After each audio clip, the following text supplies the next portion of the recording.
नमस्कार साथियों। मित्रों, हम लोग आज से शुरू कर रहे हैं एनसीईआरटी सार संग्रह, जो कि वन लाइनर में दिया गया है और जिसके संपादक महेश कुमार वर्डमाल जी हैं। और एनसीईआरटी का चूँकि इससे एकदम सार है, जहाँ से सीधे प्रश्न आजकल सभी परीक्षाओं में बन रहे हैं, तो अपनी परीक्षाओं को ध्यान में रखते हुए, चाहे आपका पीसीएस लेवल की परीक्षा हो, ग्रुप डी की परीक्षा हो, या फिर लेखपाल की परीक्षा हो, या यूपी पुलिस की परीक्षा हो, बिहार पुलिस की हो, बिहार पीसीएस की हो, तो विभिन्न परीक्षाओं के लिए एकदम बहुत अति महत्वपूर्ण ये पुस्तक है। और जो सीधा एकदम लाइन टू लाइन दिया गया है वन लाइनर में, सीधे इम्पॉर्टेंट फैक्ट पे बात की गई है। तो आज इस पुस्तक के बारे में पढ़ेंगे हम लोग। आज इसमें देखेंगे साइंस सेक्शन, और उसके बाद फिर अगला पार्ट धीरे धीरे करके हम लोग चलते रहेंगे। तो ज़्यादा समय लगाते हुए मित्रों, चलिए शुरू करते हैं। लोग फिजिक्स के अंदर विज्ञान देखेंगे। विज्ञान के अंदर भौतिक विज्ञान आज हम लोग पढ़ेंगे, फिजिक्स का पूरा चैप्टर। और इसका सिलेबस देख लेते हैं।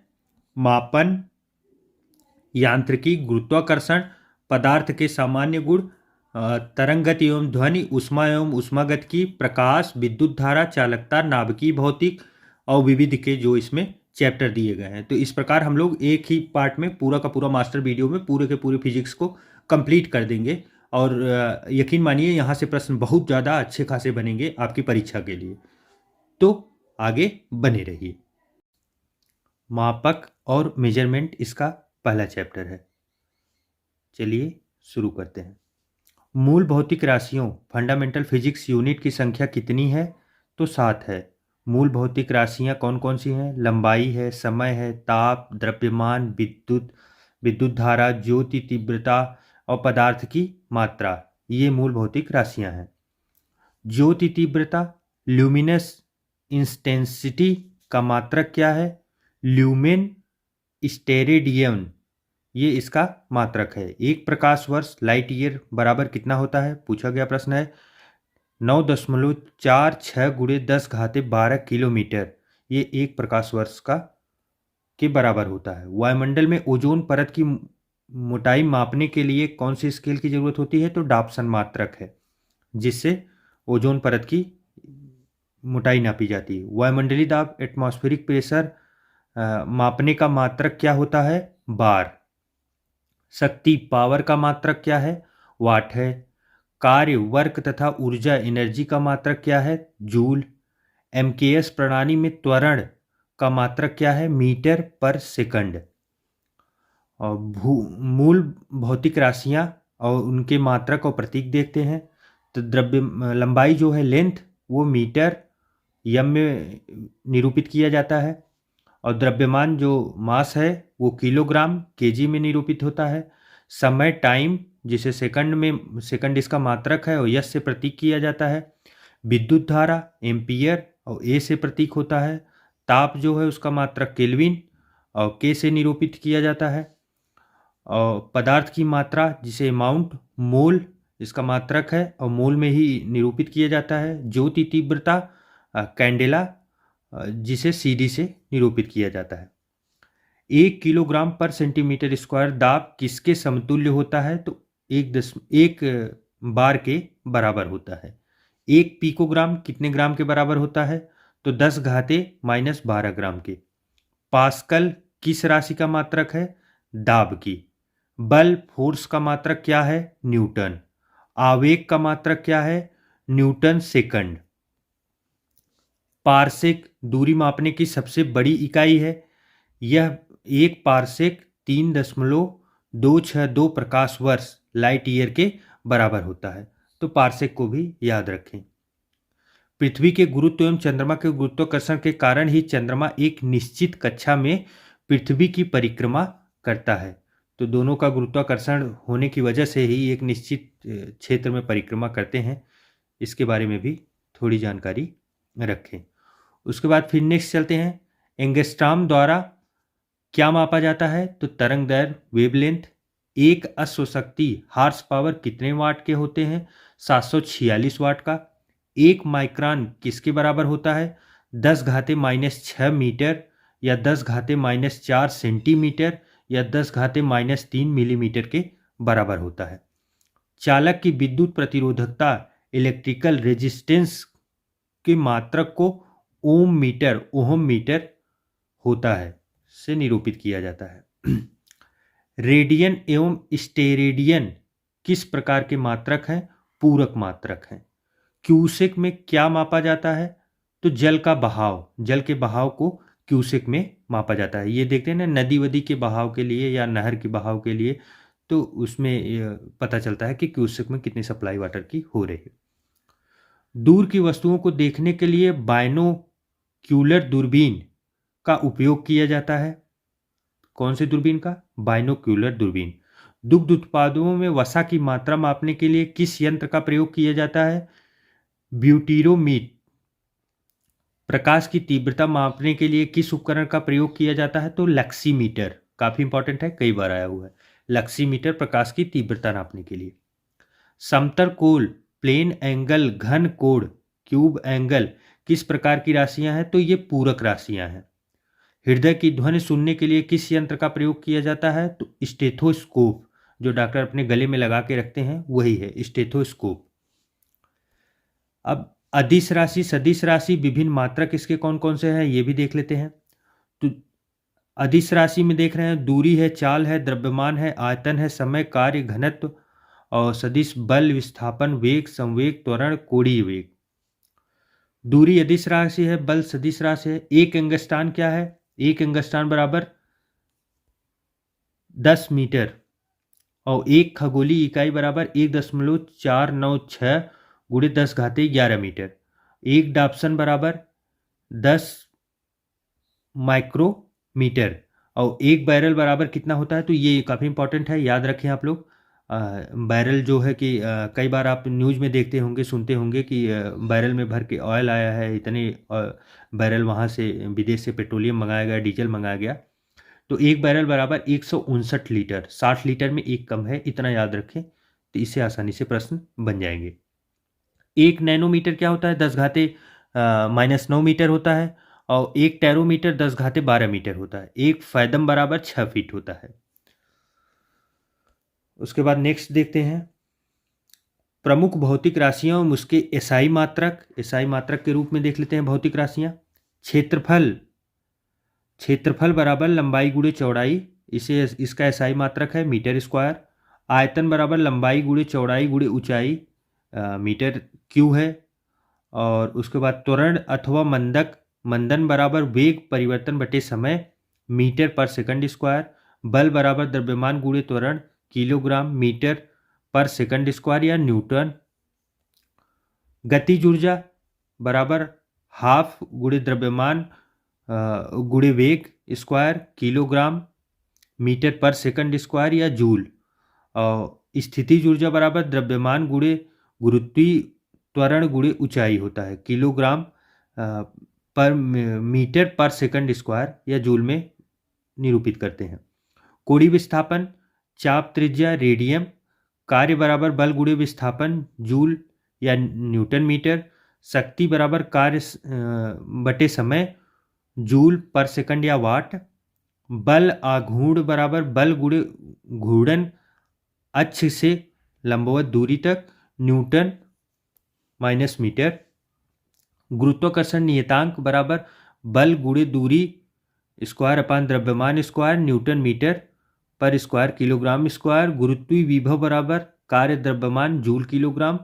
घूर्णन त्रिज्या बराबर दूरी मीटर। और यंग गुणांक अनुदैर्ध्य प्रतिबल अनुदैर्ध्य विकृत न्यूटन पर मीटर स्क्वायर। पृष्ठ तनाव बराबर बल क्षेत्रफल न्यूटन मीटर स्क्वायर।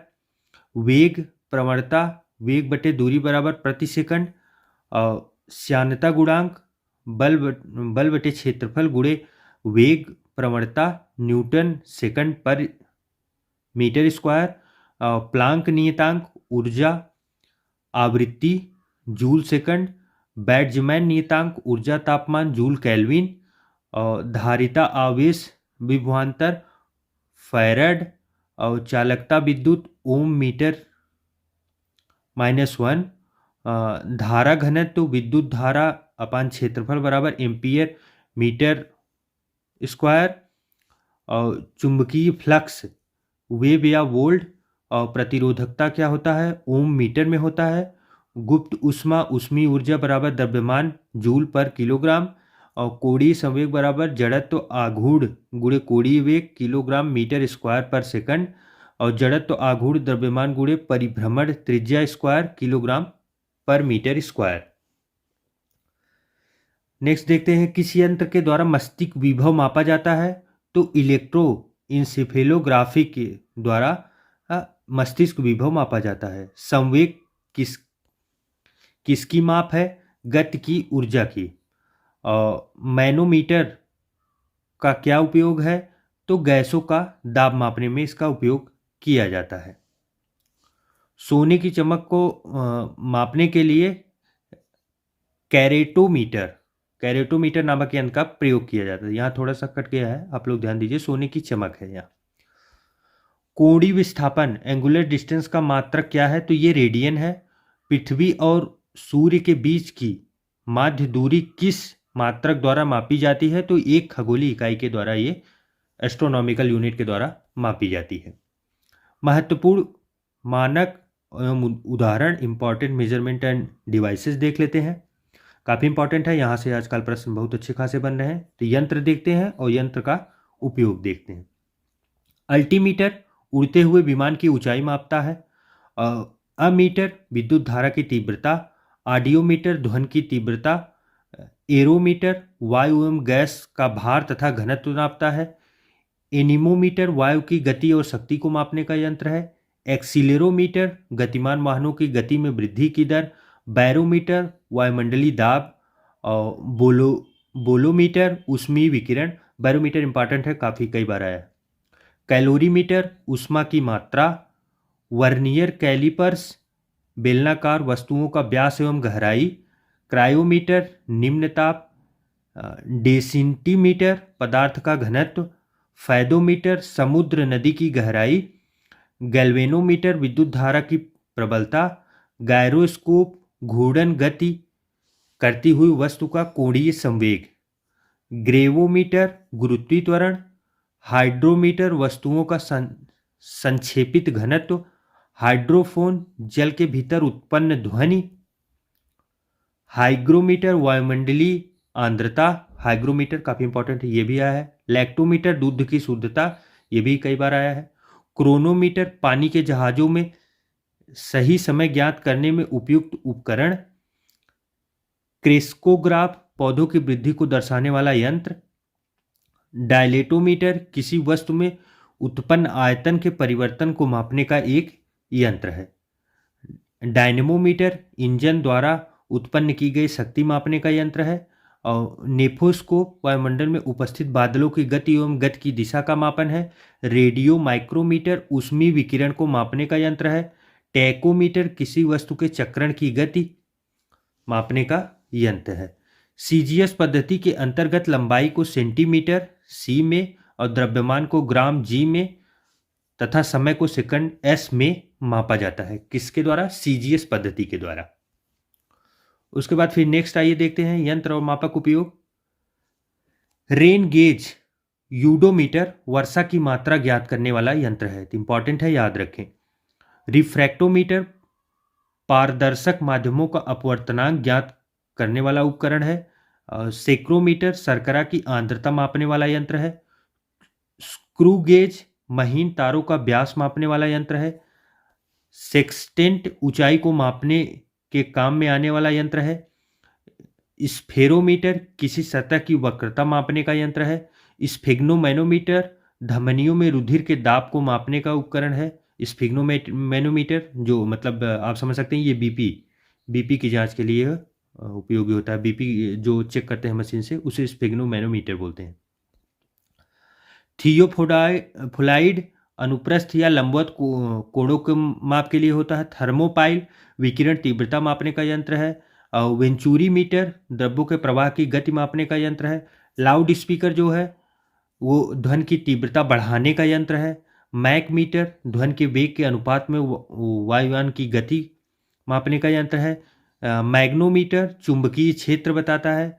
और माइक्रोमीटर अति सूक्ष्म लंबाई मिलीमीटर का 1000वां भाग, आप समझ सकते हैं मिलीमीटर का 1000वां भाग कितना छोटा ये लंबाई नापता है। ओडोमीटर वाहन द्वारा तय की गई दूरी, तो जो हम लोगों की बाइक वगैरह में आप देखते नहीं, जो दिखाते हैं डिस्टेंस किलोमीटर वगैरह वगैरह, वो पता चलता है, तो वो इसी ओडोमीटर के द्वारा ही मापा जाता है। ओम मीटर विद्युत प्रतिरोध, ओम्डोमीटर विद्युत चुम्बकीय तरंगों की आवृत्ति, पायरोमीटर उच्च ताप युक्त पिंड का तापमान, पायरोमीटर काफी इंपॉर्टेंट है, आया हुआ है। फोनोमीटर ध्वनि की तीव्रता। पॉलीग्राफ क्या है? अपराधियों संदिग्ध व्यक्तियों के कथन की जांच करना। रडार क्या है? दूर स्थित वस्तुओं की अवस्थिति। रेडियोमीटर विकिरण मापक। स्फिग्मोमैनोमीटर भूकंपी तरंगों की तीव्रता। और स्पीडोमीटर गतिमान वाहन की गति। और पायर हीलियोमीटर सौर विकिरण का मापन करता है। विस्कोमीटर द्रव्य की श्यानता ज्ञात करने में। वेव मीटर विद्युत चुंबकीय तरंगों की तरंग दैर्ध्य के लिए। और इलेक्ट्रॉन मीटर विभवांतर मापने का यंत्र है। आइए अब देखते हैं नेक्स्ट, यांत्रिकी मैकेनिज्म। नेक्स्ट चैप्टर है प्रक्षेप्त गति को दीर्घतम परास प्राप्त करने के लिए अधिकतम कितने कोण की आवश्यकता होती है? तो 45 डिग्री। मनुष्य जब नदी के किनारे नाव से बाहर कूदता है तब नाव पीछे की ओर क्रिया प्रतिक्रिया के कारण हटती है। किसकी वजह से? क्रिया और प्रतिक्रिया के कारण पीछे वो हट जाती है। संवेग परिवर्तन की दर किसके बराबर होता है? तो बल के बराबर होता है। न्यूटन का प्रथम नियम किसे परिभाषित करता है? तो जड़त्व को। प्रक्षालन मशीन, जिसे वॉशिंग मशीन बोलते हैं, का कार्य किस सिद्धांत पर आधारित है? तो अपकेंद्रीय बल सेंट्रीफ्यूगल फोर्स पर आधारित है। सड़क पर चलने की अपेक्षा बर्फ पर चलना कठिन होता है, क्यों? क्योंकि बर्फ में सड़क की अपेक्षा घर्षण जो फ्रैक्शन होता है वो कम होता है। न्यूटन के गति के नियम देख लेते हैं कौन कौन से हैं। अभी कुछ और फैक्ट देख लेते हैं फिर ये देखते हैं। किसी पिंड के संवेग मोमेंटम और वेग वेलोसिटी के अनुपात से प्राप्त मान क्या कहलाते हैं? तो द्रव्यमान मास कहलाते हैं। त्वरण ज्ञात करने का सूत्र है -a=v-u/t, जहां a बराबर त्वरण, v अंतिम वेग है, u बराबर प्रारंभिक वेग है, t समयांतराल है, समय निरूपित कर रहा है। तेल से अंशतः भरा हुआ टैंकर समतल सड़क पर एक समान त्वरण से जा रहा है। तेल का मुख्य पृष्ठ क्या होगा? परवलयी वक्राकार उसका मुख्य पृष्ठ होगा। एक समान वृत्तीय गति पर त्वरण एक्सीलरेशन एक समान रहता है। किसकी उपस्थिति के कारण ब्लैक बोर्ड तथा कागज पर लिखना संभव है? तो घर्षण फ्रैक्शनल की वजह से ब्लैक बोर्ड या कागज पर लिखना संभव होता है। न्यूटन के गति के नियम देख लेते हैं, उसके उदाहरण कौन कौन से हैं। गति का प्रथम नियम जो इनका फर्स्ट लॉ ऑफ है मोशन, यदि किसी पिंड विरामावस्था में है तो वह तब तक उसी अवस्था में रहेगा जब तक उस पर कोई बाह्य बल न आरोपित किया जाए। कोई पिंड है वो अगर विराम अवस्था में यहाँ पे रुका हुआ है तो वो तब तक वहीं पे पड़ा रहेगा जब तक कोई इसे बाहरी बल, या तो इसे धक्का दे या तो कोई इसे धक्का मार के ढकेल दे, फेंक दे, कुछ भी करे, तभी ये अपने मोशन में आएगा, नहीं तो वो अपनी जगह स्थिर रहेगा। चलती गाड़ी के रुकने पर उसमें बैठे यात्रियों को आगे झुकना, पेड़ से फल टूटकर नीचे गिरना, कपड़े को हाथ में पकड़कर डंडे से पीटने पर धूल कण निकलना, ये सब इसका एग्जाम्पल है। द्वितीय नियम इनका क्या कहता है? सेकंड लॉ ऑफ मोशन, किसी वस्तु के संवेग परिवर्तन की दर उस पर चलने वाले बल के समानुपाती होती है तथा संवेग परिवर्तन की दिशा बल के अनुदिश होती है। इसका उदाहरण के द्वारा हम लोग समझते हैं, गेंद पकड़ते समय खिलाड़ी अपने हाथों को पीछे की ओर खींचता है। तो आप देखते हैं ना कि वो खिलाड़ी लेदर की बॉल होती है, जब क्रिकेटर जो है वो कैच पकड़ने के लिए उसको कैच करता है तो वो बॉल जिस साइड से आती रहे, जिस दिशा में जाना चाहती है उसी साइड वो अपना हाथ पीछे की तरफ खींच लेता है। इससे उसे चोट लगने की आसार कम हो जाते हैं, तो उसकी स्पीड को कंट्रोल किया जाता है। वही था द्वितीय नियम। तीसरा क्या है? द्वितीय गति का नियम, जिसे थर्ड लॉ ऑफ मोशन बोलते हैं। प्रत्येक क्रिया के बराबर विपरीत दिशा में प्रतिक्रिया होती है, इसलिए गति के तृतीय नियम को क्रिया प्रतिक्रिया का नियम भी कहते हैं। बंदूक से गोली निकलते समय बंदूक पकड़ने वाले व्यक्ति को पीछे की ओर धक्का लगता है, क्रिया के बराबर प्रतिक्रिया होती है। मतलब अगर बंदूक से आप देखते हैं गोली निकलती है ना, तो वो बंदूक पीछे की साइड जो धक्का मारती है, झटकती है, नाव पर से कूदने पे नाव जो पीछे की साइड भागता है वो वही होता है। तो रॉकेट वायुयान की गति चंपू चलाने पर व नाव को आगे बढ़ाने पर जो गति प्रतिक्रिया होती है, सेम उसी के बारे में बात की जाएगी। नेक्स्ट देखते हैं ऊर्जा संरक्षण। मित्रों आप लोग बहुत विशेष ध्यान दीजिएगा, ये इसमें जितने प्रश्न समाहित किए गए हैं सब किसी न किसी परीक्षा में आए हुए हैं, तो रिपीट होने के चांसेस भी बहुत ज़्यादा बन रहे हैं। तो आप लोग थोड़ा ध्यान से पढ़िएगा और बराबर जहाँ ज़रूरत पड़े उसे अंडरलाइन भी कर लीजिएगा पुस्तक में अपने। ऊर्जा संरक्षण एनर्जी कंजर्वेशन का क्या आशय है? ऊर्जा का ना तो सृजन किया जा सकता है और ना ही इसे नष्ट किया जा सकता है। अंतरिक्ष से गिरता हुआ पिंड पृथ्वी के वायुमंडल में प्रवेश करने पर क्यों जल उठता है? वायु के घर्षण के कारण वो जलने लगता है। कई बार आप लोग मूवी वगैरह में भी देखे होंगे कि वो पिंड आ रहा है, वो जलने लग रहा है। ग्रही पिंडों की परिक्रमण गति ग्रहों द्वारा सूर्य का परिक्रमण में प्रभावी बल है। अभिकेंद्री बल, सेंट्रीपेटल फोर्स। दूध मथने के पश्चात क्रीम का दूध के पृथक हो जाने का कारण क्या है? तो ये अपकेंद्री बल है, जिसकी वजह से दूध मथने के बाद उससे जो क्रीम है, जो मक्खन है, वो बाहर निकल आती है। वायु की ऊर्ध्वाधर गति को क्या कहते हैं? वायु प्रक्षोभ, विंड कहते हैं। रॉकेट किस सिद्धांत पर कार्य करता है? तो संवेग संरक्षण के सिद्धांत पर रॉकेट कार्य करता है। पेचकस, स्क्रू ड्राइवर जो है के द्वारा पेच घुसाना एवं दरवाजे के हत्थे का कब्जे से दूर लगाना बल आघूर्ण टार्क्यू के उदाहरण है। जो उसमें दरवाजे में लगाया जाता है पेचकस या पेच फिक्स किया जाता है पेचकस से, तो उसके बारे में बात हुई। सरल आवर्त गति सिंपल हार्मोनिक मोशन के दोलन में किसकी आवश्यकता होती है? प्रत्यास्थता एवं जड़त्व दोनों की। कमानी तुला किस सिद्धांत पर कार्य करती है? हुक नियम के। जब एक कार की गति दोगुनी कर दी जाती है तब उसको उतनी ही दूरी में रॉकेट के लिए ब्रेकिंग फोर्स कितना लगाना होता है? तो ये 4 गुना लगाना होता है। अगर गति उसकी दुगनी कर दी जाएगी तो उसको जो बल लगाना होगा तो वो ब्रेक पे लगाने वाला बल 4 गुना लगाना पड़ेगा। जेट इंजन किस सिद्धांत पर कार्य करता है? तो रैखिक संवेग संरक्षण के सिद्धांत पर जेट इंजन कार्य करता है। प्रथम श्रेणी के उत्तोलक कौन कौन से हैं? तो उत्तोलकों की सभी श्रेणियां दी गई है। तो प्रथम में कैंची आएगा, हैंडपंप आएगा, साधारण तुला आएगा और प्लास आएगा। द्वितीय वाले में जबकि सरौता आएगा, नींबू निचोड़ने वाली मशीन आएगी। जबकि तृतीय श्रेणी में स्टेपलर आएगा, चिमटा आएगा, मनुष्य का हाथ आएगा। अब आइए देखते हैं ग्रेविटी, गुरुत्वाकर्षण के बारे में। काफी इंपॉर्टेंट चैप्टर है, यहां से भी अच्छे खासे प्रश्न बनते हैं।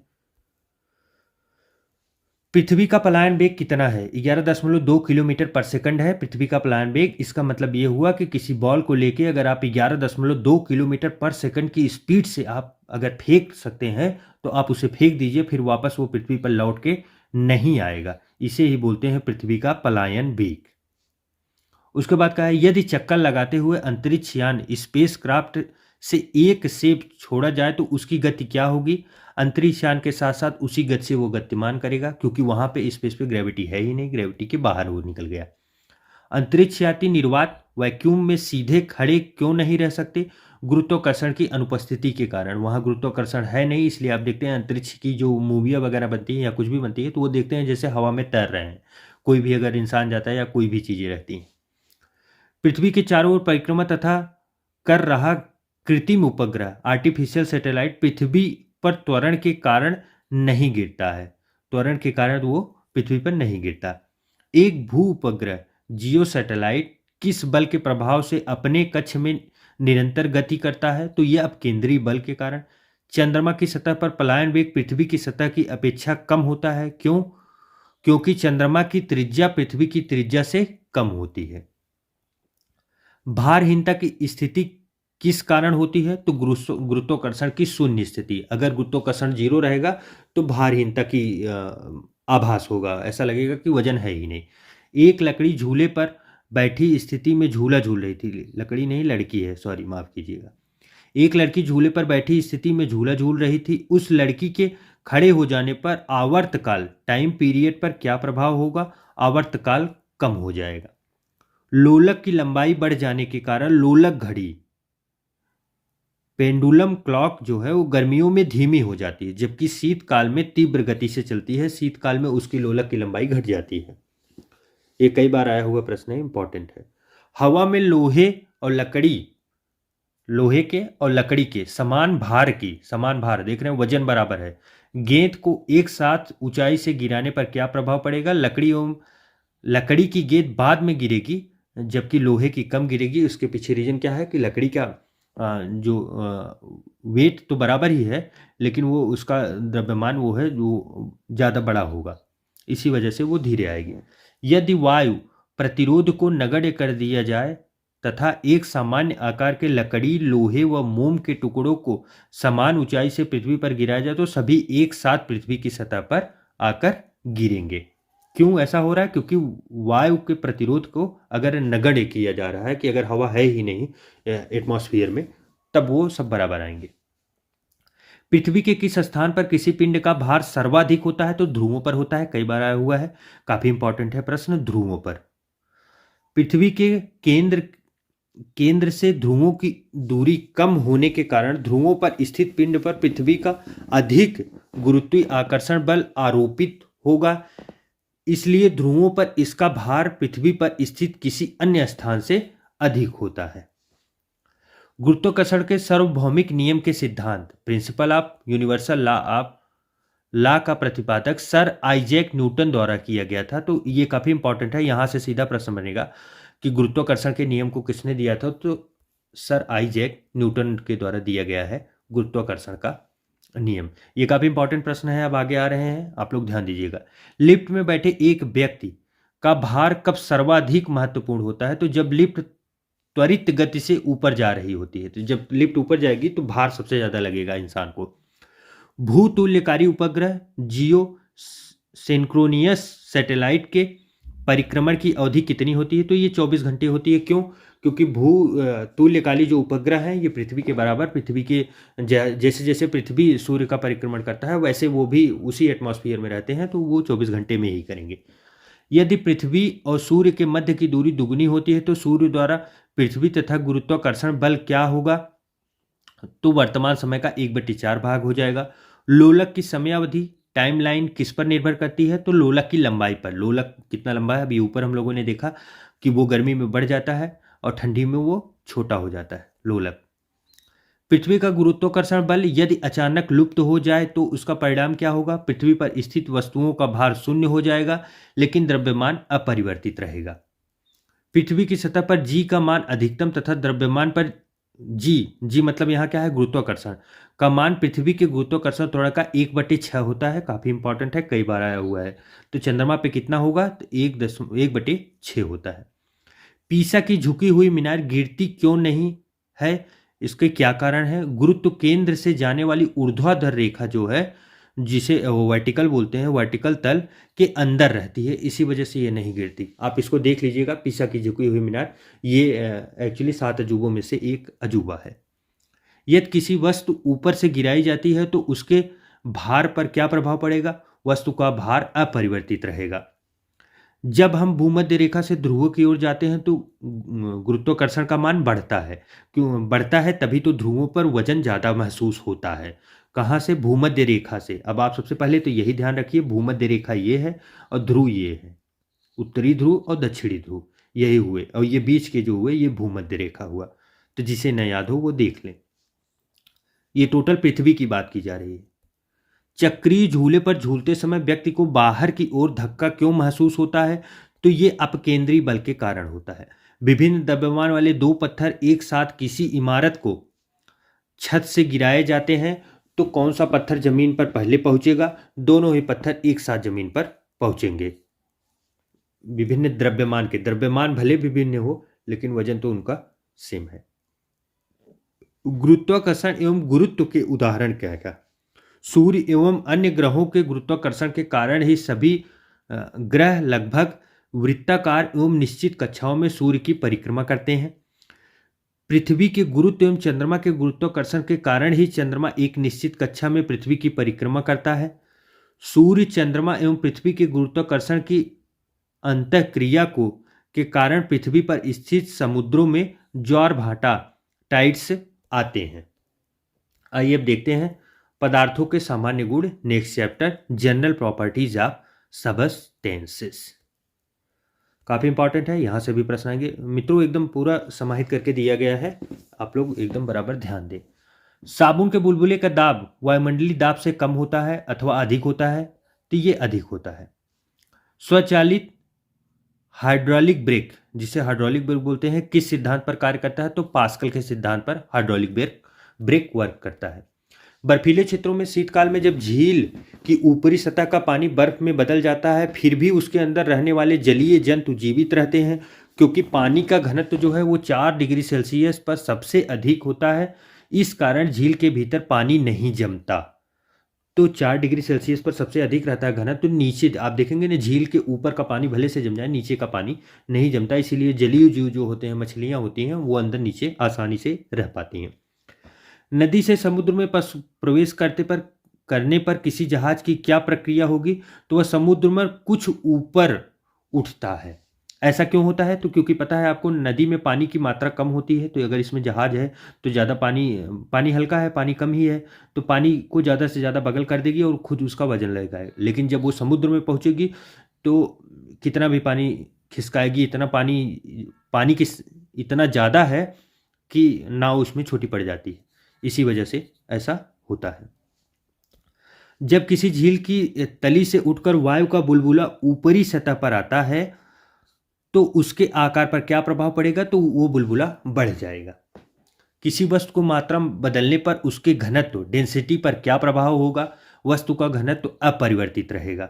हवाई जहाज से यात्रा करते समय पेन से स्याही क्यों निकलने लगती है, तो वायु दाब में कमी के कारण ऐसा होता है। तो प्लेन में आप लोग जो लोग गए भी होंगे उन्हें पता भी होगा कि उसमें पेन से स्याही निकलने के चांसेस बने रहते हैं, इसलिए बोला जाता है कि पेन ना लेके जाए।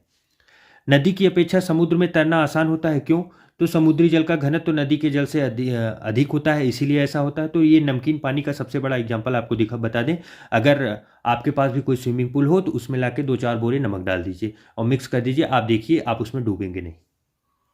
ट्राई करके देख लीजिएगा।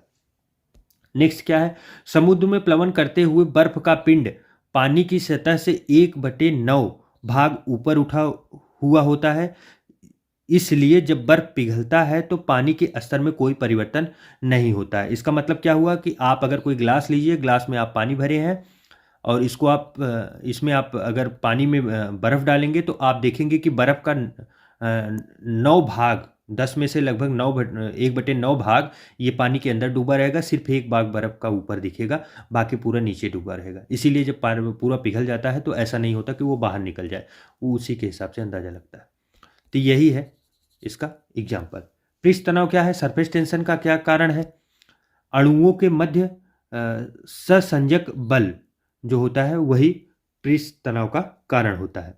बैरोमीटर काफ़ी इंपॉर्टेंट है कि पैमाने में अचानक गिरावट आने पर कौन से मौसमी दशा को इंगित करते हैं, तो तूफानी मौसम। अगर बैरोमीटर पे अचानक गिरावट हो रहा है तो तूफानी मौसम। तेल जल के पृष्ठ पर क्यों फैल जाता है, क्योंकि तेल का पृष्ठ तनाव जल से कम होता है। आप किसी बाल्टी में पानी डाल के उसमें तेल डालेंगे तो तेल देखेंगे ऊपर फैला रहेगा, ऐसा क्यों होता है, तो वो पृष्ठ तनाव के कारण होता है। वर्षा की बूंदें गोलाकार क्यों होती है, पृष्ठ तनाव के कारण। पृष्ठ तनाव कितना इंपॉर्टेंट है आप देख सकते हैं, बहुत प्रश्न आए हुए हैं इससे। कुएं से पानी से भरी बाल्टी को ऊपर खींचते हैं तो क्या अनुभव होता है, यह कि बाल्टी पानी की सतह से ऊपर आकर भारी हो गई है। ऐसा महसूस होता है कि जब तक वो पानी में थी तब तक वो आसानी से खींची जा रही थी, लेकिन जैसे ही ऊपर निकली वो भारी हो गई। तो यही मतलब उसमें महसूस होता है। जल की श्यानता वायु से अधिक होने के कारण जल की तुलना में वायु में गति करना सरल होता है। जल की तुलना में वायु में गति करना सरल होता है, इसी की वजह से श्यानता जल की अधिक होती है। इस वजह से वायुमंडल में बादलों के तैरने का क्या कारण है, तो वायु के घनत्व की तुलना में बादलों का घनत्व कम होता है, इसीलिए वो तैरते हैं। लोहे का घनत्व उसके द्वारा हटाए गए जल के अपेक्षाकृत घनत्व से अधिक तथा पारे के घनत्व से कम होता है, इस कारण लोहे की कील पारे में तैरती है। आप देखेंगे कि लोहे के कील को अगर पारे में डाला जाएगा तो वो ऊपर ही रहेगी, वो डूबेगी नहीं, जबकि जल में डालने पे वो डूब जाती है। पौधों की जड़ों में से पर्णपत्तियों की ओर जल बढ़ने का क्या कारण है, तो ये केशिकत्व कैपिलरी के कारण ऐसा होता है कि मतलब कोई प्लांट है, प्लांट से जो आप देखते हैं ना कितना छोटा, मतलब बड़ा से बड़ा प्लांट है, आप देखते हैं 200-200 फीट तक, 300-300 फीट ऊंचाई तक बड़े बड़े प्लांट जाते हैं। तो आप सोचिए कि हम लोगों के घर में अगर किसी टंकी में पानी पहुंचाना होता है तो हम लोग ज़मीन के नीचे से पानी लेके ऊपर कितनी बड़ी मोटर लगती है, तब जाके वो हम लोगों के छत पे पानी पहुंचता है। लेकिन पौधों के अंदर ऐसा क्या होता है? तो आप देख रहे हैं ये केशिकत्व के कारण हो रहा है कि वो आसानी से अपने पत्ते तक पानी पहुंचा पा रहे हैं। स्टोव में मिट्टी के तेल की बत्ती ऊपर चढ़ाने का क्या कारण है? तो तेल की बत्ती में जो तेल है वो ऊपर कैसे चढ़ता है स्टोव वगैरह में? तो ये केशिकत्व वही उदाहरण है, आप समझ सकते हैं। मतलब आप दीपक देखते नहीं हैं, दीपक या दिया जलाएं तो वो बत्ती में जो खींच खींच के जल रहा है तेल पूरा, तो इसी के कारण है। जब तक ज्ञात पदार्थों में अब तक ज्ञात पदार्थों में किस पदार्थ की प्रत्यास्थता इलास्टिसिटी सर्वाधिक होती है? तो ये क्वार्ट्ज की। अपमार्जक मिलाने पर जल के पृष्ठ तनाव पर क्या प्रभाव पड़ता है? तो जल का पृष्ठ तनाव घट जाता है। फाउंटेन पेन किस सिद्धांत पर कार्य करता है? तो ये केशिकत्व के सिद्धांत पर कार्य करता है फाउंटेन पेन। समुद्र तल पर एक वायुमंडलीय दाब का मान कितना होता है? तो 1.013 गुणे 10⁵ पास्कल के बराबर होता है। जल का अपेक्षिक घनत्व रिलेटिव डेंसिटी किस ताप पर सर्वाधिक होता है? तो 4 डिग्री सेंटीग्रेड तापमान पर सर्वाधिक होता है। जल से भरी बाल्टी को हिलाकर छोड़ देने पर कुछ समय पश्चात जल अपने आप क्यों स्थिर हो जाता है? तो श्यानता के कारण ये स्थिर हो जाता है। धातु की शुद्धता ज्ञात करने में किस सिद्धांत का प्रयोग किया जाता है? तो आर्किमिडीज के सिद्धांत का प्रयोग किया जाता है। आर्किमिडीज का सिद्धांत क्या था? जब किसी वस्तु को पानी में डुबाया जाता है तो वस्तु द्वारा हटाए गए जल का वजन वस्तु के वजन के बराबर होता है। ये हम लोग हाई स्कूल में पढ़े थे, तब से मुझे एकदम पूरा उनका डिफिनेशन ऐसे ही याद है। जल से निकालने पर सेविंग ब्रश के बाल आपस में किस कारण से चिपके रहते हैं? तो ये पृष्ठ तनाव के कारण ही हो रहा है। देख लीजिए एग्जाम्पल, सीधा सीधा पूछेंगे कि इसका कारण क्या है, तो पृष्ठ तनाव। स्टील रबर की अपेक्षा अधिक प्रत्यास्थ क्यों है? तो स्टील के लिए अधिक विरूपण बल डिफोर्सिंग फोर्स की आवश्यकता डिफॉर्मिंग फोर्स की आवश्यकता होती है। वाहनों में स्नेहक तेल लुब्रिकेंट ऑयल का प्रयोग क्यों किया जाता है? तो घर्षण कम करने के लिए। स्नेहक तेल लुब्रिकेंट ऑयल मतलब आप समझ रहे हैं मोबिल जिसे बोलते हैं, मोबिल वगैरह जो डाली जाती है। आंधी आने पर टीन की छतें और छप्पर उड़ जाते हैं क्योंकि उनके ऊपर का वायुदाब नीचे के वायुदाब से कम हो जाता है। जब नीचे से हवा घुसेगी तभी वो उड़ते हैं ऊपर की साइड। किसी वस्तु की सतह के लंबवत लगने वाले बल को क्या कहते हैं? तो ये प्रणोद ट्रुथ ट्रस्ट बोलते हैं, जिसे प्रणोद बोलते हैं। नेक्स्ट चैप्टर देखते हैं, तरंग गति एवं ध्वनि, जिसे वेव स्पीड एंड साउंड के नाम से जानते हैं। रात्रि दृष्टि उपकरण नाइट विजन डिवीजन में प्रयोग की जाने वाली तरंग कौन सी होती है? तो ये अवरक्त किरणें होती है, इंफ्रारेड वेव। काफी इंपॉर्टेंट है, याद रखिए। रात्रि दृष्टि रात को देखने के लिए बहुत से कैमरा वगैरह में यूज किए जाते हैं। दृश्य प्रकाशन विजिबल लाइट का तरंग दैर्ध्य कितना होता है? तो 390 से लेकर 750 नैनोमीटर के मध्य होता है ये तरंग दैर्ध्य। आंतों से संबंधित रोगों के निदान में कौन से किरणों का प्रयोग किया जाता है? तो एक्स किरणें, एक्सरे के द्वारा। कीड़ों तथा क्षति पहुंचाने वाले जीवों को घरों से दूर भगाने के लिए किस प्रकार की तरंग का प्रयोग किया जाता है? तो अल्ट्रासोनिक तरंगें लगाई जाती हैं, तो कीड़े मकोड़े जो है घर के साफ कर दिए जाते हैं, उनसे वो मर जाते हैं। समीप आती हुई रेलगाड़ी की सीटी की आवृत्ति या तीक्ष्णता बढ़ती जाती है, ऐसा किस कारण से होता है? तो ये डॉपलर प्रभाव के कारण होता है। क्रिस्टल की संरचना ज्ञात करने के लिए किन किरणों का प्रयोग किया जाता है? तो एक्स किरणों का प्रयोग किया जाता है क्रिस्टल की संरचना ज्ञात करने के लिए। अनुप्रस्थ तरंगों के उदाहरण और अनुदैर्ध्य तरंगों के उदाहरण कौन कौन से हैं, इनको देख लेते हैं। तो अनुप्रस्थ में प्रकाश तरंगे हैं जिसे लाइट वेव बोलते हैं, और भूकंपी तरंगे जो यस तरंगे होती हैं, और डेयरी युक्त यंत्रों में प्रयुक्त तरंगे सितार, गिटार, वीणा, स्थिर जल में पत्थर फेंकने पर उत्पन्न तरंगे। और जबकि अनुदैर्ध्य तरंगों में ध्वनि तरंगे जिसे साउंड वेव्स बोलते हैं, भूकंपी तरंगों में पी तरंगे होती हैं, और सर्पिलाकार स्प्रिंग में उत्पन्न तरंगे होती हैं। तो ये थोड़ा पेज हल्का हो गया है मित्रों, उसके लिए क्षमा चाहते हैं, हम पढ़ रहे हैं, आप लोग ध्यान देते रहिएगा। एक रडार शत्रु के वायुयान की उपस्थिति का पता लगाने में कौन सी किरणों का प्रयोग करता है? तो रेडियो तरंगों का उपयोग करता है। पराबैंगनी विकिरण, एक्स किरणें, सूक्ष्म किरणों व गामा किरणों के तरंग दैर्ध्य के आरोही क्रम कौन कौन से हैं? तो तरंग दैर्ध्य का आरोही क्रम देख लीजिए, तो सबसे हल्की होगी गामा किरणें, फिर एक्स किरणें होंगी, फिर पराबैंगनी किरणें होंगी, सबसे मजबूत या ताकतवर जो होंगी वो सूक्ष्म किरणें होंगी। प्रमुख विद्युत चुम्बकीय तरंगे जो हैं वो उसको देख लेते हैं, उसके खोजकर्ता कौन कौन से थे, और तरंग दैर्ध्य परास क्या है, आवृत्ति परास क्या है, उपयोग क्या क्या है। गामा किरणें, जिसे गामा रे बोलते हैं, हेनरी बैकुरेल के द्वारा इसका खोज किया गया था। तो 10 घाते -14 मीटर से 10 घाते -10 मीटर तक है, और 10 घाते 20 -10 घाते 24 ये इसकी आवृत्ति परास है। उपयोग क्या है? नाभिकीय अभिक्रिया तथा कृत्रिम रेडियो सक्रियता में किया जाता है इसका उपयोग। एक्स किरणें क्या है, जिसे एक्सरे बोलते हैं। WC रांटजन है, 10 घाते -10 से 10 घाते -8 मीटर तक तरंग दैर्ध्य है। तरंग परास इसका आवृत्ति जो है 10-18 से 10-16 है। चिकित्सा एवं औद्योगिक क्षेत्र में ज़्यादा उपयोग किया जाता है। पराबैंगनी किरणें, जिसे अल्ट्रावायलेट रेडिएशन बोलते हैं, जोहान रिटर के द्वारा इसका खोज किया गया था। 10 घाते -8 से लेकर 10 घाते -6 मीटर तक इसका तरंग दैर्ध्य परास है, और आवृत्ति परास जो है वो 10 घाते 16 से लेके 10 घाते 14 तक है। सिकाई करने में प्रकाश विद्युत प्रभाव उत्पन्न एवं जीवाणुओं को नष्ट करने में करता है। तो सिकाई करने में मतलब आप सिकाई वगैरह के लिए देखते हैं ना, जब कमर उमर में दर्द होता है तो डॉक्टर बोलते हैं कि थोड़ा सा यूवी किरणों से इनकी सिकाई कर दीजिए।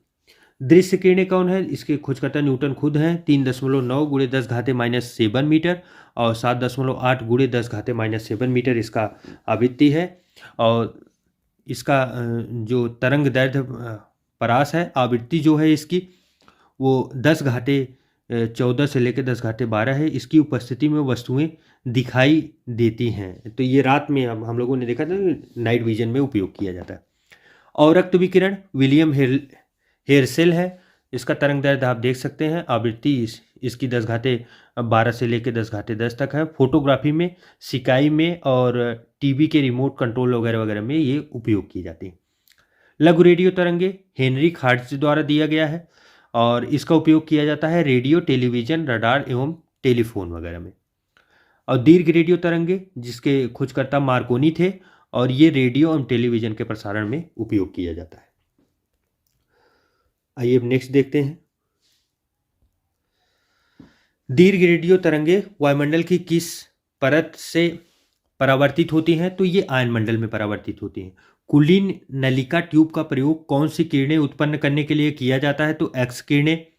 कोबाल्ट 60 सामान्यतः विकिरण चिकित्सा में प्रयुक्त होता है, तो ये गामा किरणें होती हैं कोबाल्ट 60 में। निमग्न वस्तुओं का पता लगाने के लिए प्रयुक्त किए जाने वाले उपकरण को सोनार कहते हैं। सोनार काफ़ी इंपॉर्टेंट है।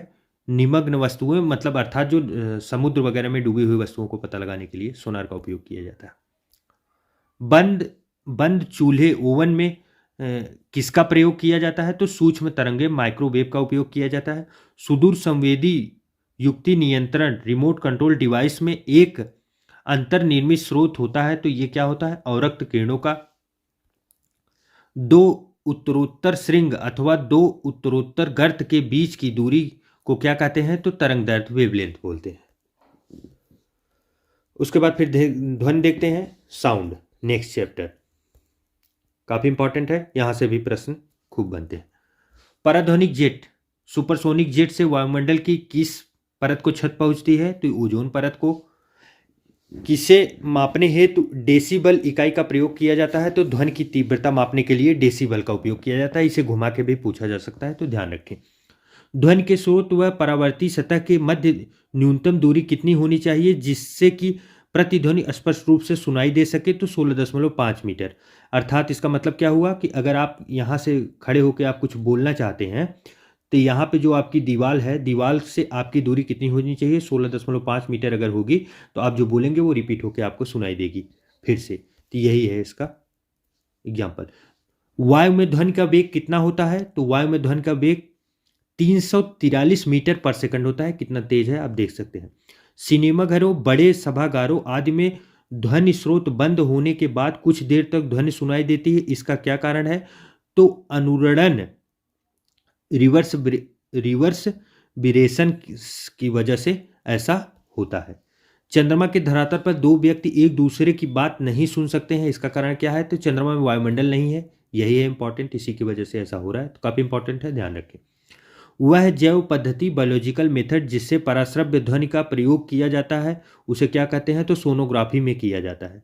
विश्व स्वास्थ्य संगठन, जिसे WHO बोलते हैं, वर्ल्ड हेल्थ ऑर्गेनाइजेशन के अनुसार 45 डेसिबल की तीव्रता वाली ध्वनि मानव के लिए उपयुक्त है। तो ये प्रश्न सीधा भी आया हुआ है, रिपीट होने के चांसेज हैं, तो याद रखें। WHO के द्वारा 45 डेसिबल तक की आवाज़ है तो सामान्य है, किसी के लिए नुकसानदायक नहीं है। चमगादड़ अंधेरी रातों में उड़ सकते हैं और अपना शिकार भी कर सकते हैं। इसका क्या कारण है? तो वे पराश्रव्य तरंगे उत्पन्न करते हैं और उन्हीं के द्वारा निर्देशित होते हैं। एक्चुअली चमगादड़ करते क्या हैं कि मान लीजिए ये कोई चमगादड़ है और ये जब उड़ते हैं तो ये अपने साथ एक किरणें छोड़ते हैं, और किरणें जब इनसे जाके किसी दीवार से टकरा के फिर रिपीट होके आती हैं, तो जब ये किरणें आएंगी तो इनको पता चल जाता है कि यहाँ पे कुछ दीवार है। फिर यहाँ पे देखेंगे आप बॉर्डर पे जाके, फिर ये घूम जाते हैं। तो ये इनके अंदर एक स्पेशल पावर होती है कि पराश्रव्य तरंगे छोड़ लेते हैं, उसी को फॉलो करके फिर रिपीट आते हैं। टीवी रिमोट में किस तरंगों का प्रयोग किया जाता है? तो रेडियो तरंगे टीवी रिमोट में उपयोग हो जाती हैं। काफी इंपॉर्टेंट है, आया हुआ प्रश्न। ध्वनि स्रोत और तीव्रता डेसिबल में देख लेते हैं, इंपॉर्टेंट है। इसका लमसम आप याद रखें, बहुत ज़्यादा इसमें रटने की बात नहीं है। हाँ, थोड़ा सा नियर बाई आप याद रखेंगे तो सही बनेगा। साधारण बातचीत होगी तो 30 से 40 डेसिबल होगा। तेज बातचीत होगी, जोर जोर से चिल्ला के, 50 से 60 डेसिबल होगा। तेज संगीत या शोर चलेगा तो 80 डेसिबल से अधिक के आसपास का होगा। पेड़ से पत्तियों की सनसनाहट 10 से 20 डेसिबल तक ही होती है। और सायरन जो है पुलिस एम्बुलेंस वगैरह का 110 से 120 डेसिबल तक होता है, काफ़ी दूर तक सुनाई पड़ता है। जेट विमान 140 से लेकर 150 तक होते हैं, काफ़ी तेज होते हैं। औद्योगिक यंत्र एवं कारखाने जो हैं वो 100 से 120 डेसिबल तक होते हैं, जहाँ काफ़ी शोर होता है। महिलाओं की आवाज़ पुरुषों की अपेक्षा तीक्ष्ण होती है। क्यों? क्योंकि महिलाओं की आवाज़ का त्वरत्व अधिक होता है, त्वरत्व उसका अधिक होता है महिलाओं का आवाज़ का, इसलिए ऐसे होता है कि उनकी ज़्यादा क्लियर होती है। टेलीविजन ग्राही के दूरस्थ नियंत्रण में कौन सी विद्युत चुंबकीय विकिरण प्रयोग में लाई जाती हैं? तो अवरक्त विकिरणें हैं। जब सितार और बांसुरी एक ही स्वर बजाए जाएं तो उनसे उत्पन्न ध्वनि का भेद ध्वनि गुणता, साउंड टिम्बर के आधार पर किया जा सकता है। जल, लोहा व नाइट्रोजन में ध्वनि के वेगों का आरोही क्रम क्या होगा? तो नाइट्रोजन, जल और लोहा। विभिन्न माध्यमों में ध्वनि की चाल का क्या क्रम है? ठोस, द्रव्य और गैस। तापमान का ध्वनि के वेग पर क्या प्रभाव पड़ता है? तो तापमान के घटने से ध्वनि का वेग घटता है। ध्वनि किस माध्यम से होकर नहीं गुजर सकता? तो निर्वात। निर्वात मतलब जहां एटमॉस्फेयर है ही नहीं, जहां हवा वगैरह नहीं है। ध्वनि तरंगे ठोस तथा गैस दोनों माध्यमों में गमन कर सकती हैं, तथा धातु में ध्वनि का वेग सबसे अधिक होता है। किसमें? धातु में। तो आप देख सकते हैं ये पूछा भी गया है। तो धातुओं में सबसे ज़्यादा ध्वनि का वेग चलता है। आपने कभी देखा होगा रेल की पट्टी पे अगर आप कान लगा के सुनेंगे, वो बहुत दूर कोई अगर हथौड़ी लेके या कुछ किसी पत्थर से ठोकेगा तो आपको आवाज़ सुनाई पड़ेगी, जबकि बाहर की वायुमंडल की आवाज़ धीरे होगी। स्टेथोस्कोप किस सिद्धांत पर कार्य करता है? तो ध्वनि के परावर्तन पर कार्य करता है। एकास्टिक्स में किसका अध्ययन किया जाता है? तो ध्वनि का अध्ययन किया जाता है एकास्टिक्स में। ध्वनि तरंगों में कौन सी घटना घटित नहीं हो सकती है? तो ध्रुवण। ध्वनि का तारत्व, पिच जो है किस पर निर्भर करता है? तो आवृत्ति पर। प्रतिध्वनि इको का कारण होता है ध्वनि तरंगों का परावर्तन। पराश्रव्य तरंगों की आवृत्ति लगभग कितनी होती है? तो 20,000 हर्ट्ज से अधिक होती है। मानव द्वारा श्रव्य तरंगे सोनिक वेव्स की आवृत्ति कितनी होती है? तो 20 से लेके 20,000 हर्ट्ज तक होती है, जितना मानव एब्जॉर्ब करते हैं। 20 से लेके 20,000 हर्ट्ज तक की आवृत्ति मानव एब्जॉर्ब कर सकते हैं। पराश्रव्य ध्वनि तरंगे किसके द्वारा सुनी जा सकती हैं? तो कुत्ते एवं डॉल्फिन के द्वारा सुनी जा सकती हैं पराश्रव्य तरंगे, मतलब 20 के नीचे वाली। विभिन्न माध्यमों में ध्वनि की चाल क्या है? 25 डिग्री सेल्सियस, मतलब रूम टेम्परेचर पे आप देख सकते हैं। तो एल्युमिनियम में मीटर पर सेकंड में आप देख सकते हैं 6420 है, स्टील में 5960 है, और लोहा में 5950 है, कांच या फ्लिप्ड में 3980 है, और जल जो है वो 0 डिग्री सेल्सियस पे अगर है तो 1402 है।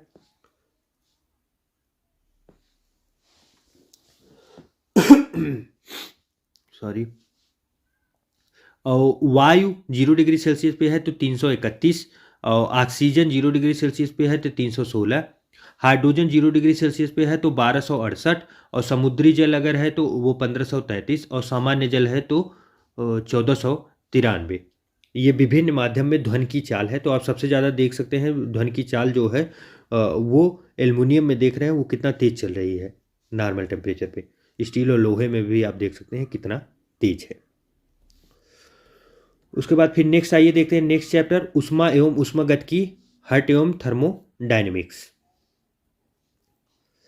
काफी इंपॉर्टेंट है, पहला प्रश्न ही इंपॉर्टेंट है। हाइड्रोजन से भरे हुए गुब्बारे को पृथ्वी से छोड़ने पर गुब्बारे में क्या परिवर्तन होगा? तो गुब्बारे के आयतन डायमेंशन में वृद्धि हो जाएगी, हाइड्रोजन से भरा हुआ अगर गुब्बारा है। तेज हवा वाली रात्रों में ओस नहीं बनता, इसका क्या कारण है? तो वाष्पीकरण, इवेपोरेशन की दर का तेज होना होता है। कमरे में रखे रेफ्रिजरेटर का दरवाजा खोल देने पर कमरे के तापमान पर क्या प्रभाव पड़ेगा? कमरे का तापमान बढ़ जाएगा, घटेगा नहीं। बहुत से लोग सोचते हैं कि रेफ्रिजरेटर खोल देंगे तो यहाँ पे ठंडा हो जाएगा मौसम, नहीं होगा। क्यों? क्योंकि वो उसको ठंडा करने के लिए वो उल्टा कार्य करेगा, उसकी इंजन जितना हीट बाहर निकालेगी वो ज़्यादा ही हो जाएगा। वह थर्मामीटर जो 2000 डिग्री सेल्सियस मापने हेतु प्रयुक्त होता है तो उसे पूर्ण विकिरण पायरोमीटर बोलते हैं। काफ़ी इंपॉर्टेंट है, ध्यान में रखें। ताप मापक, मेजरमेंट ऑफ थर्मोमीटर टेम्परेचर, मापक, हिमांक, क्वथनांक, बराबर का भाग और एक भाग, इसका क्या है? फ़ारेनहाइट 32 डिग्री सेल्सियस जो है ये इस पे ये इसका फ्रीजिंग पॉइंट है जिस पे ये जम जाता है। बॉइलिंग पॉइंट इसका कितना है? 212 डिग्री सेल्सियस तक ये नाप सकता है। बराबर का भाग 180 है और एक भाग 1 डिग्री फ़ारेनहाइट से। सेल्सियस जो है 0 डिग्री सेल्सियस फ्रीजिंग हाइट, 0 पे ये जम जाएगा। 100 डिग्री सेल्सियस इसका बॉइलिंग पॉइंट है, मतलब वाटर के साथ ही चल रहा है। बराबर का भाग 100 है और 1 डिग्री सेल्सियस इसका छोटा हो जाएगा। केल्विन क्या है? 273 डिग्री केल्विन और 373 डिग्री केल्विन। क्वथनांक किसका है? और 100 के बराबर का भाग होता है और 1 डिग्री केल्विन इसका ये होता है। परम शून्य ताप, ऑब्ज एब्सोल्यूट जीरो टेम्परेचर से क्या तात्पर्य है? तो सैद्धांतिक रूप से न्यूनतम संभव तापमान है। स्वचालित इंजनों में हिमरोधी के रूप में किस पदार्थ का प्रयोग किया जाता है? तो एथिलीन ग्लाइकॉल का प्रयोग किया जाता है। जब बर्फ पिघलती है तब उसके आयतन पर क्या प्रभाव पड़ता है? तो आयतन, वॉल्यूम घटता है उसका। थर्मोस्टेट यंत्र, थर्मोस्टेट मशीन का संबंध तापमान से है जिसका उपयोग किसी निकाय का दाब स्वनियंत्रण, प्रेशर सेल्फ कंट्रोल्ड करना इसका कार्य होता है। रेफ्रिजरेटर में थर्मोस्टेट का प्रमुख कार्य क्या है? तो एक समान तापमान को बनाए रखने के लिए थर्मोस्टेट का उपयोग किया जाता है। रेफ्रिजरेटर में खाद्य पदार्थों को ताज़ा रखने हेतु कितना तापमान की आवश्यकता है? तो 4 डिग्री सेल्सियस अगर उसमें टेम्परेचर मेंटेन है तो खाद्य पदार्थ ताज़ा रहेंगे। स्वस्थ मनुष्य के शरीर का तापमान, सामान्य तापमान कितना होता है? तो 37 डिग्री सेल्सियस 310 केल्विन। काफ़ी इंपॉर्टेंट है, दोनों में याद रखें डाटा, क्योंकि दोनों में से किसी में भी पूछा जा सकता है एक स्वस्थ मनुष्य का तापमान कितना होता है।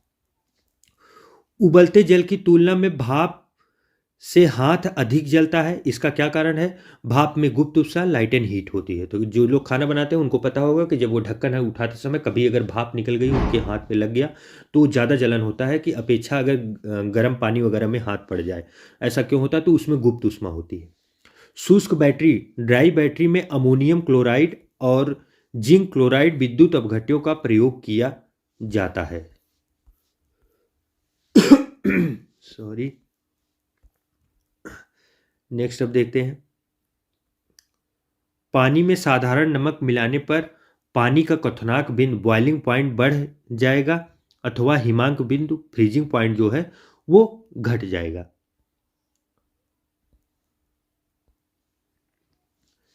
सेंटीग्रेड एवं फ़ारेनहाइट तापक्रम कितने डिग्री पर एक समान रहता है? तो -40 डिग्री सेंटीग्रेड पे, काफ़ी इंपॉर्टेंट है, कई बार आया हुआ है।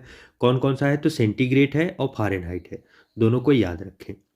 शीशे की छड़ जब भाप में रखी जाती है तो उसकी लंबाई पर क्या प्रभाव पड़ेगा? तो लंबाई बढ़ जाएगी शीशे की छड़ की। सर्दियों में लोहे के टुकड़े और लकड़ी के टुकड़ों को छूने पर लोहे का टुकड़ा ठंडा क्यों लगता है? लकड़ी के टुकड़े में जो है वो लोहा ऊष्मा का अधिक सुचालक होता है। लकड़ी की तुलना में जो है लोहा जो है ऊष्मा का अधिक सुचालक होता है, इसलिए वो ज़्यादा ठंडा लगता है। ठंडी में ज़्यादा ठंड भी लगेगा और गर्मी में ज़्यादा गर्म भी रहेगा लोहा। क्यों? क्योंकि वो टेम्परेचर के साथ बदलता रहता है, ज़्यादा तेज बदलने की क्षमता होती है। यदि वायु का तापमान बढ़ता है तो उसकी जल वाष्प ग्रहण करने की क्षमता पर क्या प्रभाव पड़ेगा? तो बढ़ जाएगा। तापमान बढ़ने पे जल भी ज़्यादा वो ग्रहण करेगा और उसे इवेपोरेट भी आसानी से कर लेगा। पदार्थ की ऊष्माधारिता, इसका सबसे बड़ा एग्जांपल आप कपड़े सूखने के लिए देख लीजिए। अगर गर्मियों में आप डालेंगे कपड़े 2-3 घंटे में ही सूख जाएंगे, सर्दियों में 2-2 दिन 3-3 दिन में नहीं सूखते। पदार्थ की ऊष्माधारिता थर्मल कैपेसिटी किस पर निर्भर करती है? तो पदार्थ की विशिष्ट ऊष्मा पर। साफ मेघ रहित रातों की तुलना में मेघाच्छादित रातें अपेक्षाकृत अधिक गर्म होती हैं, क्योंकि बादल पृथ्वी तथा हवा के ऊष्मा के विकिरण को रोकता है। तो जिस दिन बादल रहते हैं उस दिन आप देखते हैं थोड़ा गर्मी ज़्यादा फील होती है। ऐसा क्यों होता है? कि वो जो रेडिएशन हीट आया हुआ है पृथ्वी के ऊपर, ये जब वापस जाता है तो बादल जो लगे रहते हैं वो बादल जो है रोक लेते हैं, इन्हें एटमॉस्फेयर में ही रोक के रखते हैं, इसी की वजह से गर्म फील होता है। जब जल को 0 डिग्री सेल्सियस से 10 डिग्री सेल्सियस तक गर्म किया जाता है तब उसके आयतन पर क्या प्रभाव पड़ेगा? पहले घटता है फिर बढ़ता है। दाब बढ़ाने पर जल के क्वथनांक पर क्या प्रभाव पड़ेगा? जल का क्वथनांक बढ़ेगा। दाब बढ़ाने पर उसका क्वथनांक जो है वो बढ़ जाता है। गर्मी के दिनों में किस प्रकार के छतों का प्रयोग किया जाता है? तो ऊपर सफ़ेद और नीचे काला होना चाहिए। इस प्रकार के छत अगर बनवाएंगे तो आपको ज़्यादा आसानी होगी।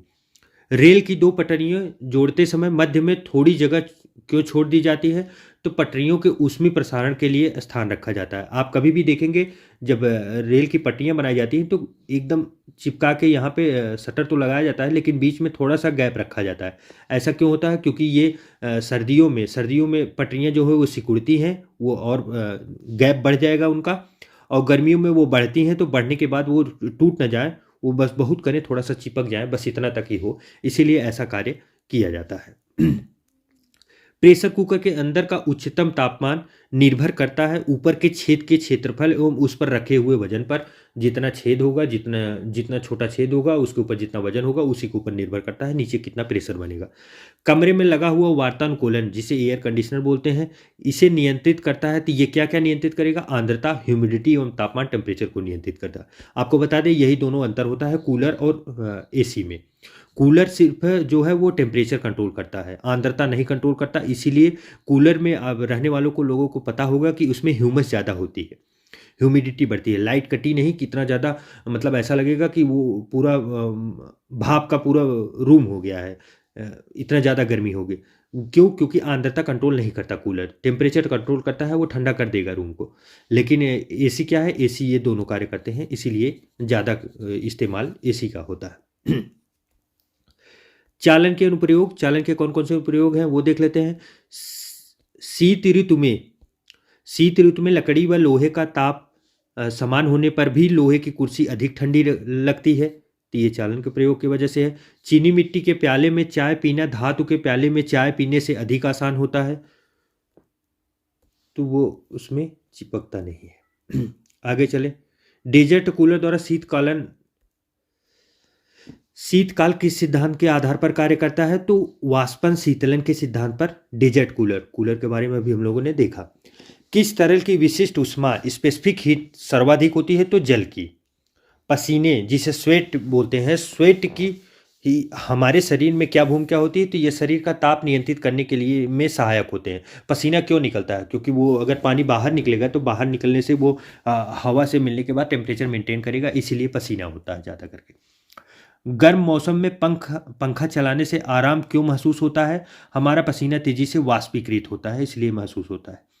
मिट्टी के घड़े में जल क्यों ठंडा रहता है? तो वाष्पीकरण के कारण होता है। मिट्टी के घड़े में बहुत छोटे छोटे, आप देखेंगे जो मिट्टी का घड़ा होगा उसमें बहुत छोटे छोटे बारीक बारीक छिद्र होते हैं, जिसकी वजह से वो मतलब इवेपोरेशन होता है। हवा और पानी जब बाहर निकलते हैं तो हवा से पानी टच होने के बाद वो ठंडा बना रहता है।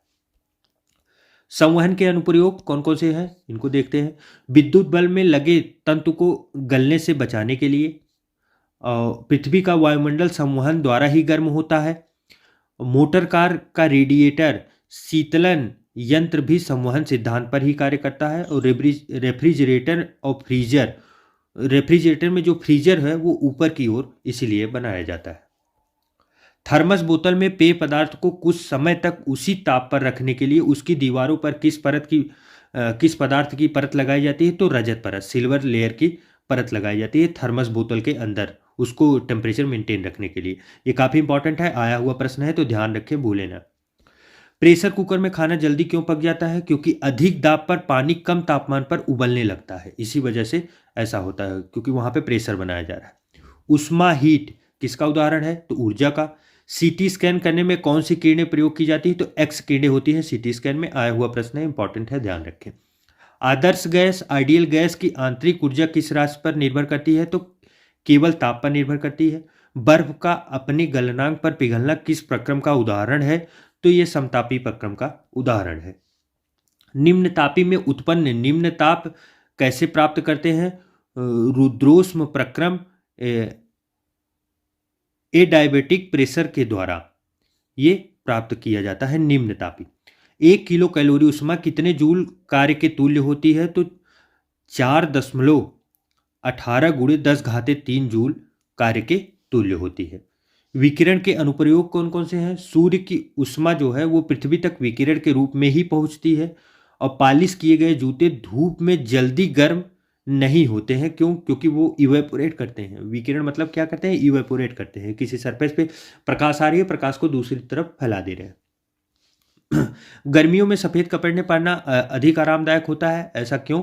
क्योंकि सफ़ेद कपड़े ऊष्मा का अधिकांश भाग जो है वो परावर्तित कर देते हैं, वो एब्जॉर्ब नहीं करते हैं। जबकि ब्लैक कलर पहनेंगे तो आपको ज़्यादा गर्मी महसूस होगी, इसलिए बोला जाता है कि सर्दी में रंग बिरंगी कपड़े पहने और गर्मियों में ज़्यादा करके नॉर्मल कलर के एकदम प्लेन पहने, लाइट कलर।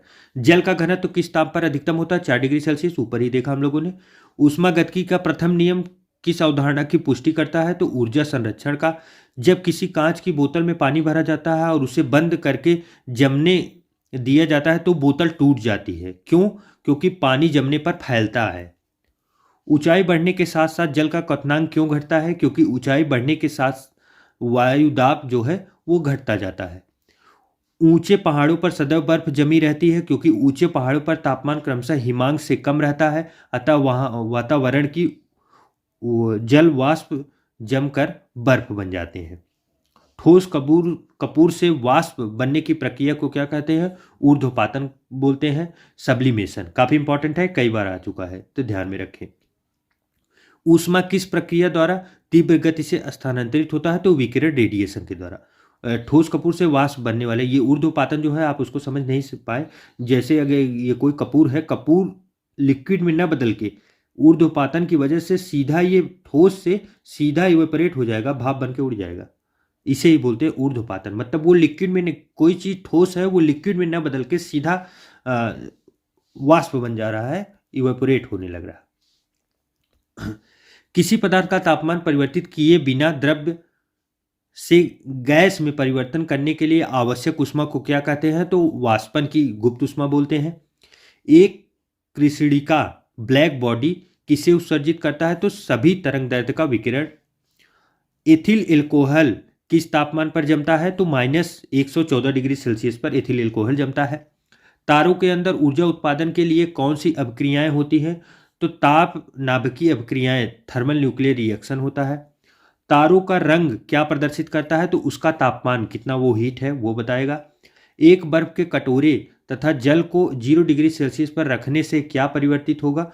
तो कोई परिवर्तन नहीं होगा। एक बर्फ के कटोरे तथा जल को 0 डिग्री सेल्सियस पर अगर रखा जाए तो कोई परिवर्तन उसमें नहीं होगा। ऊनी कपड़े शरीर को गर्म क्यों रखते हैं? क्योंकि ऊन एक खराब चालक है, बैड कंडक्टर है। इसमें हीट आसानी से टहल नहीं सकती, इसी वजह से ये गर्म करते हैं। ऊष्मा की वह मात्रा जो किसी पदार्थ के 1 किलोग्राम द्रव्यमान को उसके क्वथनांक बिंदु अर्थात बॉइलिंग पॉइंट पर वाष्प में परिवर्तित करने के लिए प्रदान की जाती है, उसे वाष्पन की गुप्त ऊष्मा लैटरल हीट ऑफ वेपोराइजेशन कहा जाता है।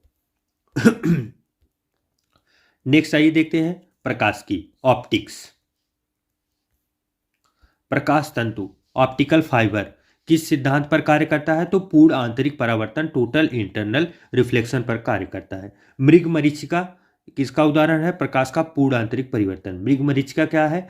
जो रेगिस्तान में हिरण वगैरह को दिखता है कि वहाँ पे पानी है, किसी रेगिस्तान के दूर दूर के इलाके पे, तो उन्हें लगता है पानी है, उसी के चक्कर में वो दौड़ते रहते हैं, लास्ट में उनकी मौत हो जाती है इसी वजह से। ये उसी को मृग मरीचिका बोलते हैं। जो पानी का दिखना, आप भी देखे होंगे गर्मी में धूप वगैरह जब बहुत अच्छी रहती है तो आपको रोड वगैरह पे थोड़ी दूर पे दिखता है कि जैसे पानी है। प्रकाश तरंगों के वायु से कांच में जमने पर उनके कौन से गुण प्रभावित होते हैं? तो तरंग दैर्ध्य और वेग प्रभावित होते हैं। जब प्रकाश एक माध्यम से दूसरे माध्यम में प्रवेश करता है तो उसकी आवृत्ति फ्रीक्वेंसी अपरिवर्तित रहती है। निर्वात में प्रकाश की गति कितनी होती है? तो 3 × 10⁸ मीटर पर सेकंड होती है। प्रकाश संश्लेषण की क्रिया में ऊर्जा का रूपांतरण किस प्रकार होता है? तो प्रकाश ऊर्जा को रासायनिक ऊर्जा में परिवर्तित करते हैं। कौन करते हैं? पौधे करते हैं। दाढ़ी बनाने के लिए किस दर्पण का उपयोग किया जाता है? तो अवतल दर्पण, कॉनकेव मिरर का उपयोग किया जाता है। तो इंपॉर्टेंट है, 2 प्रकार के दर्पण होते हैं, अवतल और उत्तल होते हैं। इसका नाम बड़ा है, यही याद रखें, जिसका नाम बड़ा है उसमें चित्र भी बड़ा बनेगा, इसलिए इसको याद रखने का एक छोटा सा ट्रिक है। अवतल दर्पण है, इसमें चित्र बड़ा बनेगा, चीजें देखना चाहोगे तो वो बहुत बड़ी बड़ी दिखेगी। डॉक्टर भी उपयोग करेंगे दांत देखने के लिए इसी का। प्रकाश सजावट के लिए विसर्जन लैंपों, इमर्सन लैंप में किस गैसों का प्रयोग किया जाता है? तो नियान गैस का। लाल रेड रंग जो है उसके तरंगदैर्घ्य सबसे अधिक है, जबकि बैगनी का जो है वायलेट रंग के तरंगदैर्घ्य सबसे कम होता है। तो विबग्योर में अगर आप देखेंगे तो सबसे नीचे लाल होता है जिसका तरंगदैर्घ्य सबसे अधिक होता है, और सबसे वायलेट रंग जो है बैगनी वो ऊपर होता है, उसी का जो है तरंगदैर्घ्य सबसे कम होता है। तो ये क्रम वाइज लगे ही होते हैं। क्षितिज हॉरिजॉन के समीप सूर्य एवं चंद्रमा के दीर्घ वृत्ताकार दिखाई देने का क्या कारण है? तो प्रकाश का अपवर्तन रिफ्लेक्शन जो है उसी की वजह से दिखाई देता है। वास्तविक सूर्योदय एवं कुछ समय पहले के सूर्य क्यों दिखाई देने लगते हैं? तो प्रकाश के अपवर्तन के कारण। खतरे के संकेत के लिए लाल प्रकाश का प्रयोग क्यों किया जाता है? तो लाल प्रकाश का प्रकीर्णन, स्कैटरिंग सबसे कम होता है, ये बहुत दूर दूर तक दिखता है स्कैटरिंग कम होने की वजह से। साबुन के पतले झाग में चमकदार रंग किस घटना के कारण दिखाई देते हैं? तो बहुलित परावर्तन, मल्टीपल रिफ्लेक्शन और व्यक्तीकरण के कारण, इंटरफेरेंस की वजह से दिखाई देता है। स्पष्ट दृष्टि क्लियर विजन की न्यूनतम दूरी कितनी है? तो 25 सेंटीमीटर है। काफ़ी इंपॉर्टेंट है, आया हुआ प्रश्न है। अगर किसी पुस्तक को या कुछ चीज़ों को हम पढ़ रहे हैं तो 25 सेंटीमीटर की दूरी पर हमारी निगाहें होनी चाहिए। मतलब आँख से लेके बुक की दूरी 25 सेंटीमीटर होनी चाहिए। दीर्घ तरंगों की अपेक्षा वायुमंडल द्वारा लघु तरंगें अधिक प्रकीर्ण होती हैं, इसलिए आकाश का रंग नीला दिखाई पड़ता है। तंतु प्रकाशिकी संचार फाइबर ऑप्टिक कम्युनिकेशन में संकेत किसके द्वारा प्रदान किए जाते हैं? तो प्रकाश तरंगों के द्वारा संकेत प्रदान किए जाते हैं। यदि वायुमंडल अनुपस्थित हो, प्रकाश का प्रकीर्णन नहीं होगा और इसलिए आकाश का रंग जो है वो काला दिखाई देगा। विभिन्न माध्यमों में प्रकाश की चाल मीटर पर सेकंड में। Speed of light in various medium.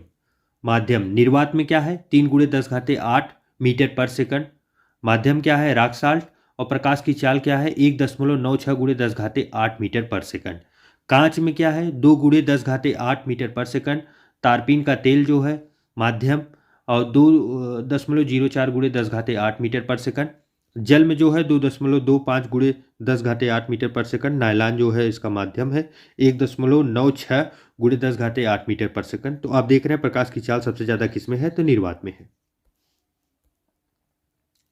परंपरागत कैमरे के किस भाग में आंखों के रेटिना की फिल्म बनती है तो ये फिल्म में बनती है।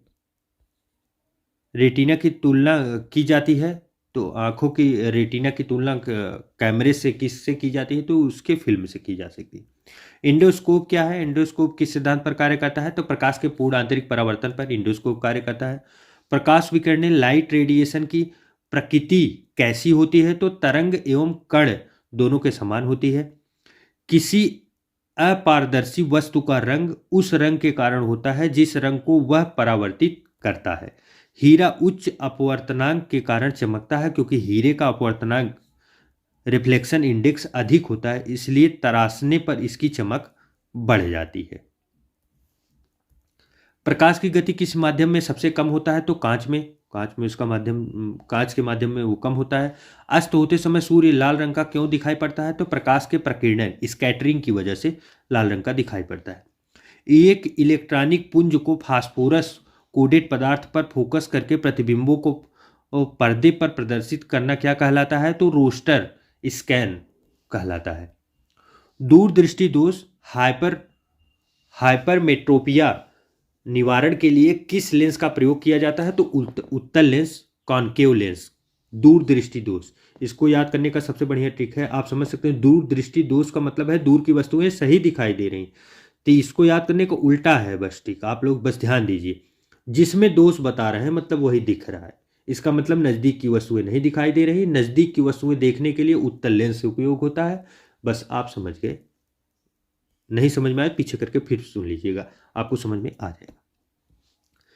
नीला, हरा एवं लाल तीन प्राथमिक तरंगे प्राइमरी कलर्स के मिश्रण से अन्य सभी रंगों का निर्माण किया जाता है, तो इसी के तीनों कलर की वजह से एलईडी का निर्माण हुआ है और एलईडी के निर्माणकर्ता को नोबेल प्राइज भी इसीलिए दिया गया। नीला, हरा और लाल तीनों मिलाने के बाद सफेद बन जाता है। वस्तु के त्रिविमीय 3D प्रतिरूप को अंकित तथा पुनरावृत्त करने की तकनीक को क्या कहते हैं तो इसे होलोग्राफी बोलते हैं। प्रकाश का रंग किससे निर्धारित होता है तो उसके तरंगदैर्घ्य से निर्धारित होगा कौन सा रंग है। पढ़ने में काम आने वाले दर्पण को कौन सा लेंस प्रयुक्त होता है तो उत्तल कॉन्वेव लेंस होगा, नजदीक वाला है, अभी हम लोगों ने देखा। उसके बाद फिर नेक्स्ट देखते हैं, दूरदर्शन के संकेत एक निश्चित दूरी के बाद क्यों नहीं मिल पाते हैं तो पृथ्वी की सतह वर्गाकार कर्व होने के कारण ऐसा होता है कि नहीं मिल पाते हैं। दूरदर्शन प्रसारण में श्रव्य संकेतों का प्रेषण करने के लिए किस तकनीकी का प्रयोग किया जाता है तो आवृत्ति मॉड्यूलर फ्रीक्वेंसी मॉड्यूलर एफएम का प्रयोग किया जाता है। किसी व्यक्ति का पूरा प्रतिबिंब देखने के लिए एक समतल दर्पण प्लेन मिरर की न्यूनतम ऊंचाई कितनी होनी चाहिए तो व्यक्ति की ऊंचाई की आधी होनी चाहिए। वाहनों में पृष्ठ दृष्टि दर्पण रियर विजन मिरर अर्थात पीछे के दृश्य को देखने के लिए प्रयुक्त दृश्यावलोकन के लिए उत्तल दर्पण का प्रयोग किया जाता है, क्योंकि वो उत्तल दर्पण जो है, दर्पण तो छोटा होता है लेकिन इसमें प्रतिबिंब जो बनते हैं वो प्रतिबिंब छोटे छोटे बहुत बनते हैं, तो छोटे प्रतिबिंब बनेंगे तो आप बहुत सारी चीज़ें छोटे से दर्पण में ही देख पाएंगे, इसलिए उत्तल लेंस का प्रयोग किया जाता है। दृष्टिपटल रेटिना पर किस प्रकार का चित्र बनता है तो वस्तु से छोटा व उल्टा बनता है। किस रंग के प्रकाश की ऊर्जा सर्वाधिक होती है तो नीला रंग के प्रकाश की ऊर्जा सबसे अधिक होती है। एक आंख की अपेक्षा दो आंखों से देखना अधिक स्पष्ट होता है, इसका क्या कारण है तो इसे देखे जाने वाली वस्तु की दूरी व गहराई का सही अनुमान लगता है। इसीलिए आप देख रहे होंगे कि मोबाइल में आजकल एक कैमरे की अपेक्षा 2-3 कैमरे आ रहे हैं, तो वो क्यों है, डेप्थ विजन के लिए आ रहे हैं कि पीछे की चीज़ें ब्लर कर देंगे और जो इंसान खड़ा है फोटो में वो काफ़ी उभर के दिखेगा, उसकी गहराई का एहसास होगा कि ये कितना आगे है। वायुमंडल में प्रकाश के प्रकीर्णन का प्रमुख कारण क्या है तो वस्तु में उपस्थित धूल कण। अंतरिक्ष यात्री को आकाश का रंग कैसा दिखाई देगा तो काला दिखता है अंतरिक्ष यात्रियों को।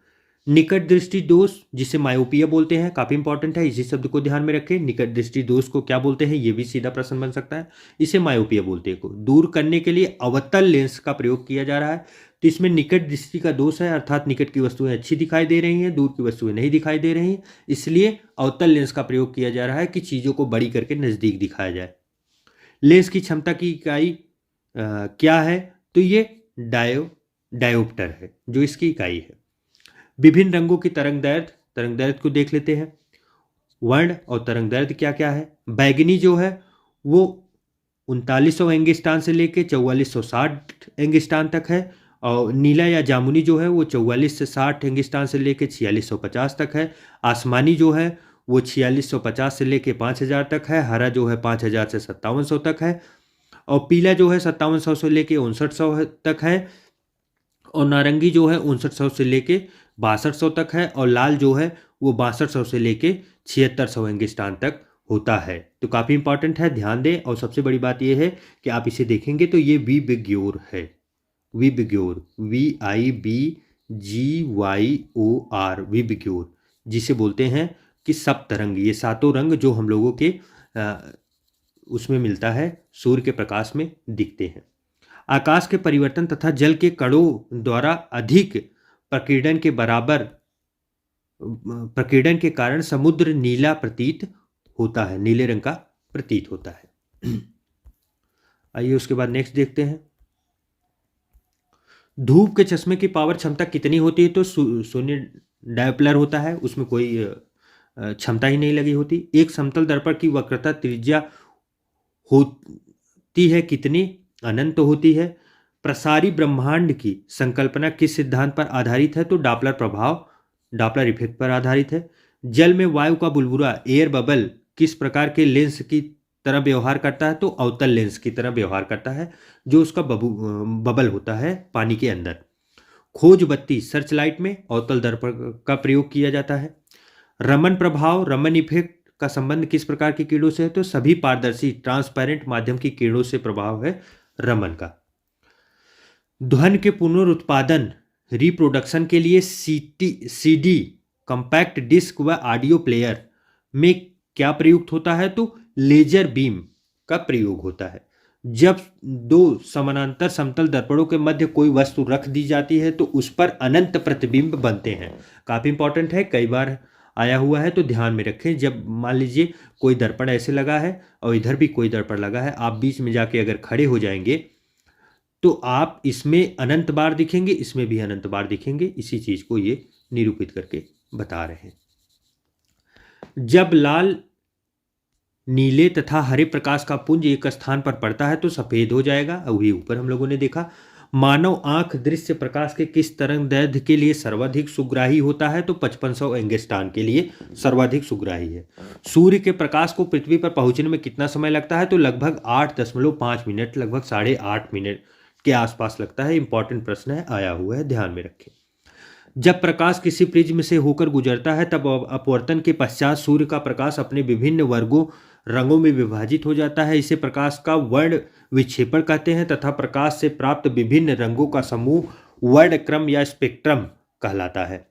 चंद्रमा से आने के बाद प्रकाश हम तक कितने समय तक पहुंचता है? तो 1.3 सेकंड में हम तक पहुंच जाता है चंद्रमा से आने वाला रंग आने वाला प्रकाश जो है। इंद्रधनुष के रंगों का सही अनुक्रम क्या है? तो बैगनी, नीला, आसमानी, हरा, पीला, नारंगी एवं लाल, जिसे विबिग्योर बोलते हैं। तो आप फिर से याद रखें, VIBGYOR. V for violet, violet for बैगनी, आई फॉर इंडिगो, नीला जिसे बोलते हैं, आसमानी, और उसके बाद ब्लू फॉर नीला होता है, आसमानी, फिर हरा, पीला। ये अनुक्रम थोड़ा सा आगे पीछे कर दिया गया है, लेकिन जो एग्जैक्ट अनुक्रम मैं आपको बता रहा हूँ विबिग्योर का, वो वही होता है। इसमें प्रिंटिंग में थोड़ा सा मिस्टेक है। इंद्रधनुष बनाने के लिए वर्ण विक्षेपण, अपवर्तन एवं पूर्ण आंतरिक परावर्तन आज भौतिक घटनाएं उत्तरदायी होती है। सूर्य से आने वाले प्रकाश किरणों को किस दर्पण की सहायता से एक बिंदु पर केंद्रित किया जा सकता है? तो अवतल दर्पण के द्वारा ऐसा किया जा सकता है। पूर्ण सूर्य ग्रहण के समय सूर्य को नंगी आंखों से देखने से आंख को क्षति पहुंचती है। रेटिना के जलने के लिए सूर्य की कौन सी किरणें उत्तरदायी होती हैं? तो ये पराबैंगनी, जिसे यूवी रेज बोलते हैं, ये उत्तरदायी होती है। आइए नेक्स्ट देखते हैं इलेक्ट्रिक करंट, जिसे विद्युत धारा बोलते हैं। विद्युत धारा के बारे में आगे हम लोग देखते हैं। आइए विद्युत धारा के बारे में अब लोग देखते हैं। Electric current.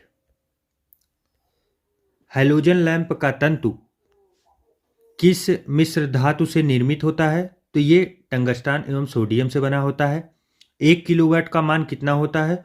तो 3.6 × 10⁻6 जूल होता है। जलते हुए विद्युत बल्ब के तंतु का तापमान कितना होता है? तो 2000 डिग्री सेल्सियस से लेकर 2500 डिग्री सेल्सियस तक होता है। कितना ज़्यादा हीट हो रहा है आप उसे देख सकते हैं। बिजली के बल्ब की तुलना में फ्लोरेसेंट ट्यूब विद्युत ऊर्जा का प्रकाश ऊर्जा में अधिक मात्रा में परिवर्तन करती है, इसलिए बिजली के बल्ब की तुलना में फ्लोरेसेंट ट्यूब का अधिक उपयोग किया जाता है। फ्यूज में प्रयुक्त होने वाले तार की क्या विशेषता होती है? तो प्रति उच्च प्रतिरोधक शक्ति तथा निम्न गलनांक होता है। विद्युत बल्ब का तंतु किस धातु से निर्मित होता है? तो ये टंगस्टान से निर्मित होता है। स्टोरेज बैटरी को चार्ज करने हेतु किस धारा की आवश्यकता होती है? तो दृष्ट धारा, जिसे डायरेक्ट करंट बोलते हैं, इसकी आवश्यकता होती है।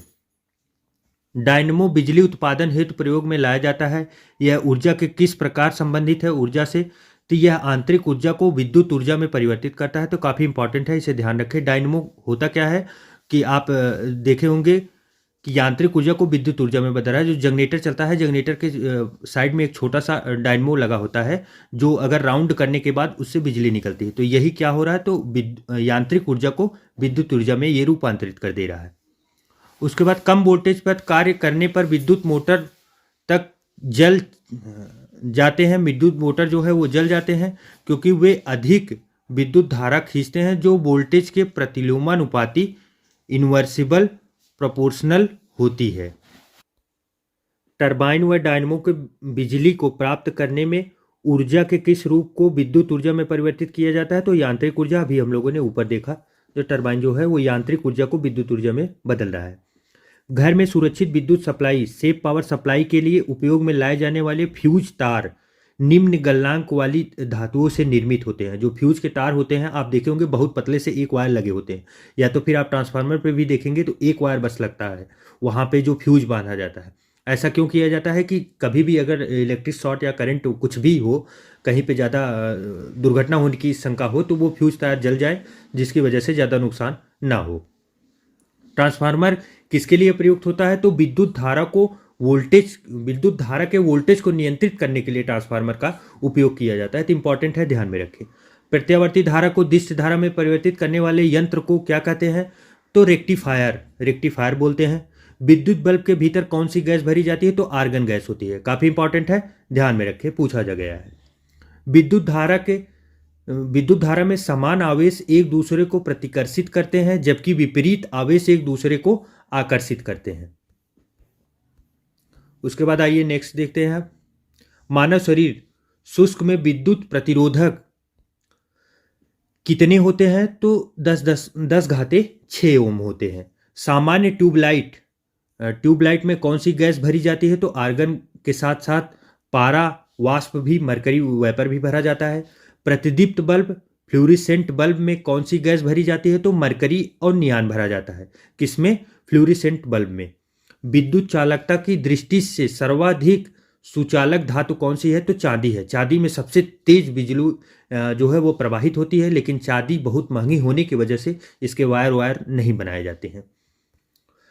पृथ्वी के विभव को शून्य माना जाता है, क्योंकि पृथ्वी से कोई आवेश लेने या देने पर उसके विभव में कोई परिवर्तन नहीं होता।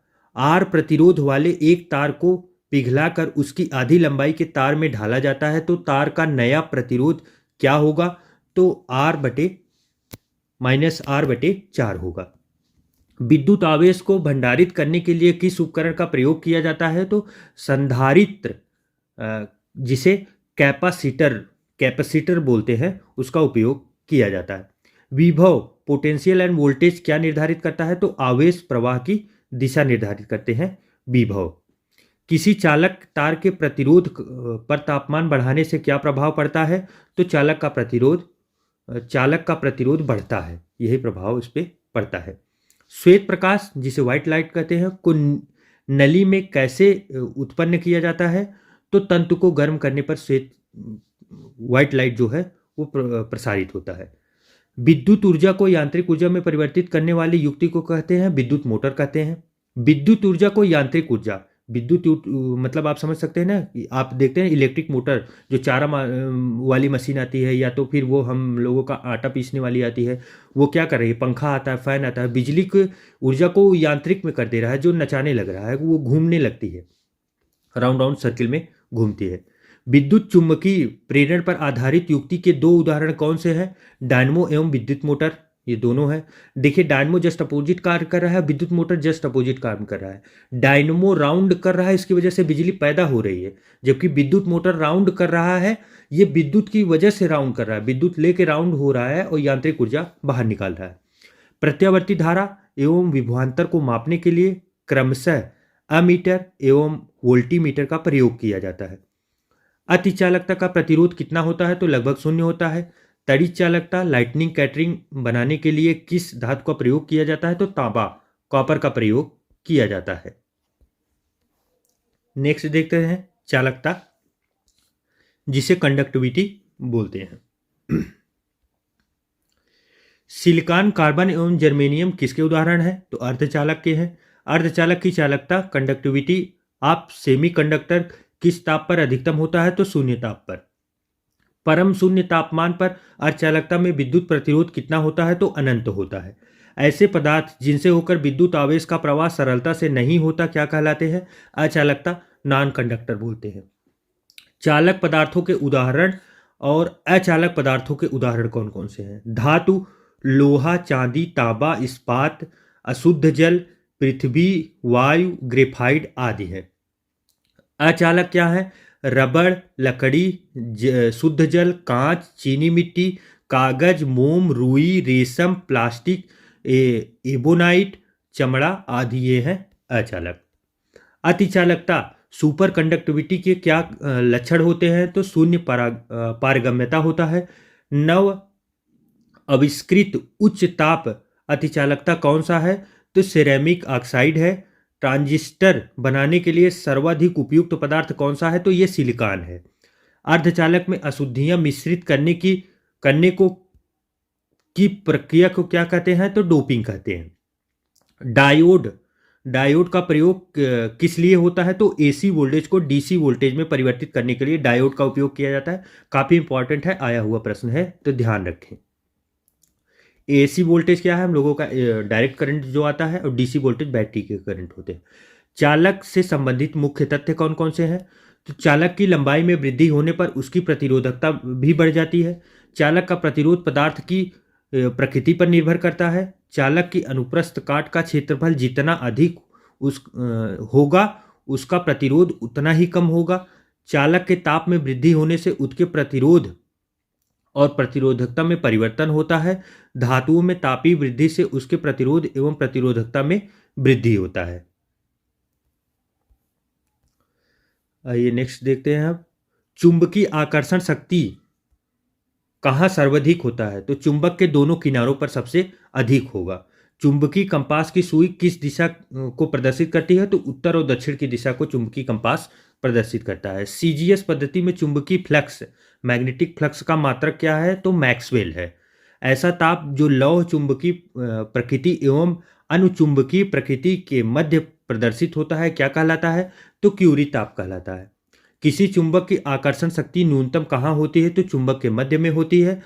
प्राकृतिक चुंबक किस धातु के अयस्क होते हैं? तो लोहे के होते हैं। स्वतंत्र रूप से लटकते चुंबक का आवर्तकाल किस पर निर्भर नहीं करेगा? तो लटकने की लंबाई पर निर्भर नहीं करता। चुंबकीय याम्योत्तर के तल में नति सुई किस दिशा में होगी? तो ऊर्ध्वाधर होगी। तड़ित आकाशीय बिजली से वृक्षों में आग भी लग सकती है, क्योंकि इसमें अत्यधिक मात्रा में विद्युत ऊर्जा होती है। किसी चुंबकीय पदार्थ या चुंबकीय गुण कब कम हो जाता है? तो जब वे बहुत अधिक गर्म होते हैं तो वो कम हो जाता है। लेंज का नियम किसके अनुरूप है? चुंबक फ्लक्स संरक्षण के। कौन सा अयस्क प्राकृतिक चुंबक कहा जाता है? तो मैग्नेटाइट को प्राकृतिक चुंबक बोलते हैं। इंपॉर्टेंट है, ध्यान में रखें। जब दंड चुंबक को लंबाई में 2 बराबर भागों में बांट दिया जाता है तो प्रत्येक टुकड़ा एक स्वतंत्र चुंबक की तरह व्यवहार करेगा। फ्लेमिंग के दाएं हाथ के नियम का प्रयोग किसकी दिशा ज्ञात करने के लिए किया जाता है? तो प्रेरित धारा की दिशा ज्ञात करने के लिए किया जाता है। विद्युत धारा के चुंबकीय प्रभाव सर्वप्रथम की खोज किसने की थी? हेम्स क्रिश्चियन ऑर्नेस्ट के द्वारा किया गया था। विद्युत परिपथ में फ्यूज का प्रयोग किया जाता है जब परिपथ के अत्यधिक धारा प्रतिपथ से अत्यधिक धारा गुजरे तो फ्यूज तार टूट जाए और परिपथ टूट जाए। इसीलिए फ्यूज का प्रयोग किया जाता है। अभी हम लोगों ने ऊपर देखा था फ्यूज पतला वायर क्यों लगा रहता है। जो धातु विद्युत के सबसे अच्छे सुचालक होते हैं उनका विशिष्ट प्रतिरोध स्पेसिफिक रेजिस्टेंस सबसे कम होता है। काफ़ी इंपॉर्टेंट है, ध्यान में रखें। नाभिकीय भौतिकी न्यूक्लियर फिजिक्स के बारे में देख लेते हैं हम लोग। नाभिकीय रिएक्टर में भारी जल का प्रयोग क्यों किया जाता है, तो न्यूट्रॉन की गति को कम करने के लिए किया जाता है। ट्रांस यूरेनियम तत्वों का संश्लेषण किसके द्वारा किया जाता है, तो ग्लेन टी सीबोर्ट के द्वारा किया जाता है। सबसे अधिक ऊर्जा किस प्रकार के विकिरण में होती है, तो एक्सरे विकिरण में होती है। पाजीट्रॉन की खोज किसने की थी, तो सीडी एंडरसन ने की थी। फास्ट ब्रीडर टेस्ट रिएक्टर एफबीटीआर में यूरेनियम कार्बाइड एवं प्लूटोनियम कार्बाइड मिश्रित ईंधन का प्रयोग किया जाता है तथा शीतलक के रूप में द्रवित सोडियम लिक्विड सोडियम का प्रयोग किया जाता है। फास्ट ब्रीडर में उसको ठंडा करने के लिए, जो ब्रीडर होता है उसी को ठंडा करने के लिए द्रवित सोडियम लिक्विड सोडियम का प्रयोग किया जाता है। तारों में अक्षय ऊर्जा रीन्यूएबल एनर्जी होने का क्या कारण है, तो हाइड्रोजन एवं हीलियम में परिवर्तित होता है। भारत में किस रेडियोधर्मी तत्व रेडियो एक्टिव एलिमेंट्स का सर्वाधिक भंडारण होता है, तो प्लूटोनियम का। हाइड्रोजन बम किस सिद्धांत पर कार्य करता है, तो अनियमित नाभिकीय संलयन अभिक्रिया पर निर्धारित होता है। हाइड्रोजन बम कई बार आ चुका है, ये संलयन पर निर्भर करता है, तो काफ़ी इंपॉर्टेंट है संलयन, विखंडन पे नहीं है, ध्यान दें। विद्युत उत्पादन के लिए किस धातु का प्रयोग किया जाता है, तो यूरेनियम का।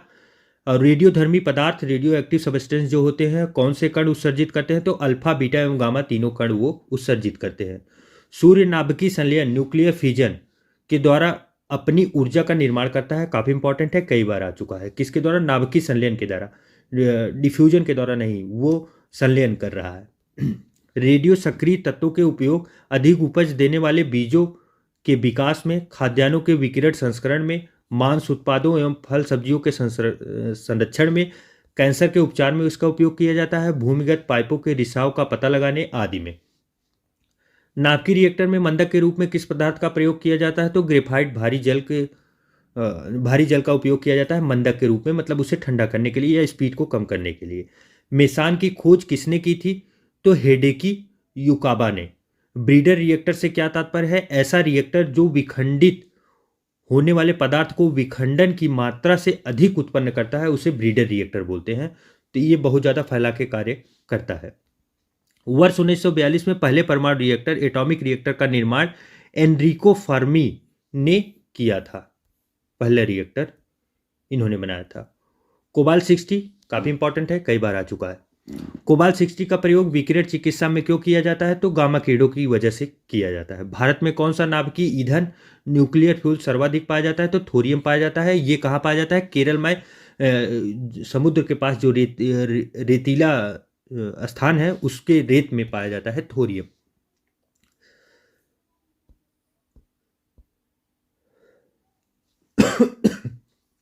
सॉरी। भारत में अणुबम का विकास किसने किया, तो राजा रमन्ना ने किया। परमाणु रिएक्टर न्यूक्लियर रिएक्टर का प्रयोग कहाँ किया जाता है, तो आणविक भट्टी मॉलिक्यूलर फर्नेस में किया जाता है। साइक्लोट्रॉन को त्वरित करने वाला अणु कौन सा है, तो ये प्रोटॉन है। कौन सा तत्व परमाणु ईंधन न्यूक्लियर फ्यूल की श्रेणी में नहीं आता है, तो कैडमियम परमाणु ईंधन के श्रेणी में नहीं आता है। भारत का प्रथम परमाणु संयंत्र न्यूक्लियर प्लांट कौन सा है, तो तारापुर महाराष्ट्र। काफी इंपॉर्टेंट है, याद रखें। परमाणु बम जो है वो नाभिकीय विखंडन पर कार्य करता है, जबकि हाइड्रोजन बम जो है वो नाभिकीय संलयन के सिद्धांत पर कार्य करता है। तो काफी इंपॉर्टेंट है, ध्यान रखें। भारत का कौन सा परमाणु संयंत्र भूकंपीय सैस्मिक पेटी में स्थित है, तो नरौरा 4 नंबर भूकंपीय पेटी में बुंदेलखंड उत्तर प्रदेश में अवस्थित है। वर्ष 1938 में नाभिकीय विखंडन की खोज किसने की थी, तो ऑटो हान एवं फिट्ज स्ट्रासमैन ने की थी। भारत में स्थापित प्रमुख परमाणु ऊर्जा केंद्र कौन कौन से हैं, देख लेते हैं। तो तारापुर महाराष्ट्र में है, और रावतभाटा जो है वो राजस्थान कोटा में है। इसकी क्षमता इधर आगे दी हुई है, तो क्षमता छोड़िए, आप बस उसके लोकेशन देखिए। कल्पक्कनम जो है तमिलनाडु में है, नरौरा जो है उत्तर प्रदेश में है, काकरापार जो है वो गुजरात में है, कैगा जो है वो कर्नाटक में है, और कुडनकुलम तमिलनाडु में है, और ट्राम्बे जो है वो महाराष्ट्र में है। आइए लास्ट चैप्टर विविध देख लेते हैं, उसके बाद हम लोगों का फिजिक्स का ये पूरा मास्टर खत्म हो जाएगा एक ही पार्ट में। यदि लोलक घड़ी की लंबाई 4 गुनी हो जाए तो उसके आवर्तकाल पर क्या प्रभाव पड़ेगा? आवर्तकाल दोगुना हो जाएगा। रॉकेट किस सिद्धांत पर कार्य करता है? तो संवेग संरक्षण, कंजर्वेशन ऑफ मोमेंटम के सिद्धांत पर कार्य करता है। एक अंतरिक्ष यात्री पृथ्वी तल की तुलना में चंद्रमा पर अधिक ऊंची उछाल लगा सकता है, क्योंकि चंद्रमा का गुरुत्वाकर्षण बल पृथ्वी की तुलना में 1/6 होता है। शुष्क बैटरी सेल में कौन सी ऊर्जा पाई जाती है? तो रासायनिक ऊर्जा, जिसे केमिकल एनर्जी बोलते हैं।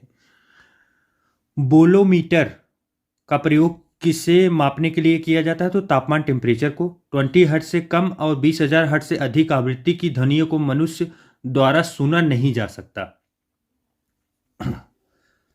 जल का हिमांक, फ्रीजिंग पॉइंट कितना होता है? तो 0 डिग्री सेल्सियस होता है। यदि कोई व्यक्ति एक दीवार को धक्का देता है पर उसे विस्थापित डिस्प्लेस करने में असफल रहता है तो वह कितना कार्य करता है? तो 0 कार्य करता है।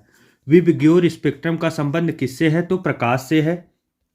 चलती बस के अचानक रुकने से यात्री आगे की ओर झुक जाते हैं, ऐसा क्यों होता है? तो जड़त्व के कारण होता है।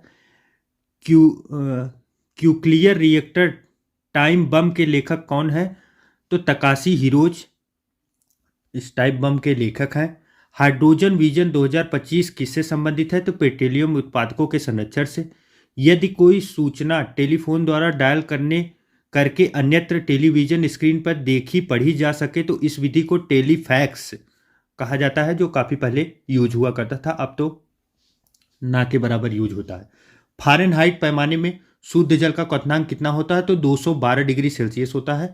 थर्मोकपल थर्मामीटर किस सिद्धांत पर कार्य करता है? तो सी ब्रेक प्रभाव पर, सी ब्रेक इफेक्ट पर यह कार्य करता है। परमाणु रिएक्टर में न्यूट्रॉनों के मंदक नियंत्रण हेतु भारी जल ड्यूटेरियम ऑक्साइड D2O का ग्रेफाइट का उपयोग किया जाता है। नेक्स्ट देखते हैं आगे। प्लास्टिक का गलनांक मेल्टिंग पॉइंट कितना होता है? तो -47 डिग्री सेल्सियस होता है। अत्यधिक शीत ऋतु में पहाड़ों पर पानी की पाइप लाइनें क्यों फट जाती हैं? तो पाइप में पानी जमा होने की वजह से पानी के आयतन बढ़ जाता है, जिसकी वजह से फट जाती है। एक समतल दर्पण पर आपतित किरण 60 डिग्री सेल्सियस का कोण बनाती है, तो परावर्तित कोण कितना होगा? तो 60 डिग्री सेल्सियस होगा, 60 डिग्री होगा। इलेक्ट्रॉनों को उनकी कक्षा में बांधे रखने वाले बल को क्या कहते हैं? तो स्थिर वैद्युत बल, जिसे इलेक्ट्रोस्टैटिक फोर्स बोलते हैं। कलाई घड़ी प्रदर्शन युक्तियों, डिस्प्ले डिवाइस या पॉकेट कैलकुलेटर में द्रव्य क्रिस्टल, फ्लूइड क्रिस्टल का प्रयोग किया जाता है। जो पदार्थ विद्युत धारा को प्रवाहित नहीं होने देते हैं क्या कहलाते हैं? तो विद्युत रोधी, इंसुलेटर्स कहे जाते हैं। किसी पदार्थ की अपेक्षा विद्युतशीलता, रिलेटिव प्रोमिटिविटी सदैव कितनी होती है? तो 1 होती है। किसी कांच की छड़ को रेशम से रगड़ा जाता है तो छड़ पर कौन सा आवेग उत्पन्न होता है? तो धन आवेश, पॉजिटिव चार्ज आता है। जब सूर्य जैसे किसी तारे को नाभिकीय ईंधन इलेक्ट्रॉन लगभग समाप्त होता है तो वह श्वेत बौने तारे व्हाइट ड्वार्फ में परिवर्तित हो जाता है। इस स्थिति में उसके केंद्रीय भाग का तापमान अत्यधिक बढ़ जाता है, 1,00,000 केल्विन, तथा अधिकांश बाह्य पदार्थ तारे से पृथक हो जाता है। घर्षण, फ्रैक्शन एवं स्नेहक लुब्रिकेंट में अध्ययन को क्या कहते हैं? तो ट्राइबोलॉजी बोला जाता है। राष्ट्रीय भौतिकी प्रयोगशाला, नेशनल फिजिक्स लेबोरेटरी कहाँ स्थित है? तो नई दिल्ली में है। लेजर का पूर्ण रूप क्या है, प्रारूप क्या है? इसका नाम क्या है? Light emulsification by stimulation emission of radiation, इसे बोलते हैं लेजर का फुल फॉर्म। विश्व की सबसे ऊंचाई पर स्थित दूरबीन वेधशाला कहाँ है? तो आटाकामा, पेरू में अवस्थित है। चंद्रा एक्सरे दूरबीन का नाम किस वैज्ञानिक के सम्मान में रखा गया है? तो सुब्रमण्यम चंद्रशेखर के नाम के सम्मान में रखा गया है। Tata institute of fundamental research, जिसे टाइफर बोलते हैं, इसका स्थापना कहाँ की गई है? तो ये मुंबई में अवस्थित है। अंतरिक्ष स्पेस में जाने वाला प्रथम व्यक्ति कौन थे? तो यूरी गागरिन रूसी अंतरिक्ष यात्री थे जो 1961 में गए थे। विश्व की प्रथम महिला अंतरिक्ष यात्री का क्या नाम है? वेलेंटीना तेरेस्कोवा, जो रूसी अंतरिक्ष यात्री हैं जो 1963 में गई थी। GIF का पूर्ण रूप क्या है? Graphic interface format. GIF आप लोग देखते होंगे, व्हाट्सएप पे आता होगा, तो ये GIF वही है। लेजर द्वारा कैसा विकिरण उत्पन्न होता है? तो उद्दीप्त विकिरण, जिसे स्टिमुलेटिंग रेडिएशन कहते हैं। भारत के संपूर्ण ऊर्जा उत्पादन में नाभिकीय ऊर्जा का प्रतिशत कितना है? तो 3% है। इंपॉर्टेंट है, ध्यान में रखें। वायु का विशिष्ट ताप किस वायुमंडलीय गुण के बढ़ने के साथ बढ़ता है? तो दाब बढ़ने के साथ। भारहीनता की अवस्था में एक मोमबत्ती की ज्वाला फ्लेम का आकार कैसा होगा? तो वो गोलाकार हो जाएगा। दाब बढ़ने पर बर्फ के गलनांक पर क्या प्रभाव पड़ेगा? तो गलनांक घटता है। पृष्ठीय क्षेत्रफल घटाने पर पृष्ठ का कार्यरत दाब पर क्या प्रभाव पड़ेगा? तो दाब बढ़ जाएगा। 20,000 हर्ट्ज से अधिक आवृत्ति की ध्वनि क्या कहलाती है? तो अल्ट्रासोनिक वेव कहलाती है। ये गैस में उत्पन्न ध्वनि तरंग किस प्रकार की होती है? तो अनुदैर्ध्य तरंग, लाइटनिंग वेव होती है। डॉपलर प्रभाव, डॉपलर इफेक्ट किससे संबंधित है? तो ध्वनि से संबंधित है। प्रकाश तरंग की गति की तुलना में रेडियो तरंग की गति कितनी होती है? तो दोनों की गति एक समान होती है। किसी माध्यम में ताप बढ़ने पर प्रकाश का वेग अपरिवर्तित रहता है। सूर्य के प्रकाश में उपस्थित पराबैंगनी विकिरण अल्ट्रावायलेट रे को कौन अवशोषित करता है? तो ओजोन परत, ओजोन लेयर अवशोषित करते हैं। वायुमंडल में उपस्थित बादलों की गति एवं गति की दिशा का मापन जो है वो नियोस्कोप यंत्र द्वारा माप किया जाता है। उसके बाद नेक्स्ट देखते हैं, जब वायु की गति बढ़ जाती है तो दाब पर क्या प्रभाव पड़ता है? तो दाब घट जाता है। दंत चिकित्सा किस दर्पण का प्रयोग करते हैं? तो अवतल दर्पण का प्रयोग करते हैं। प्रकाश, रेडियो तरंग तथा एक्स किरणें किस प्रकार के विकिरण हैं? तो विद्युत चुंबकीय विकिरण है। प्रकाश का कणिक सिद्धांत, कार्प्यूस्कुलर थियरी ऑफ लाइट किसने दिया था? तो ये न्यूटन ने दिया था। Indian Institute of Naturopathy and Yaugik Science, Indian Institute of Naturopathy and Yaugik Science के स्थापना कहाँ हुई है? तो बेंगलुरु, कर्नाटक में की गई है।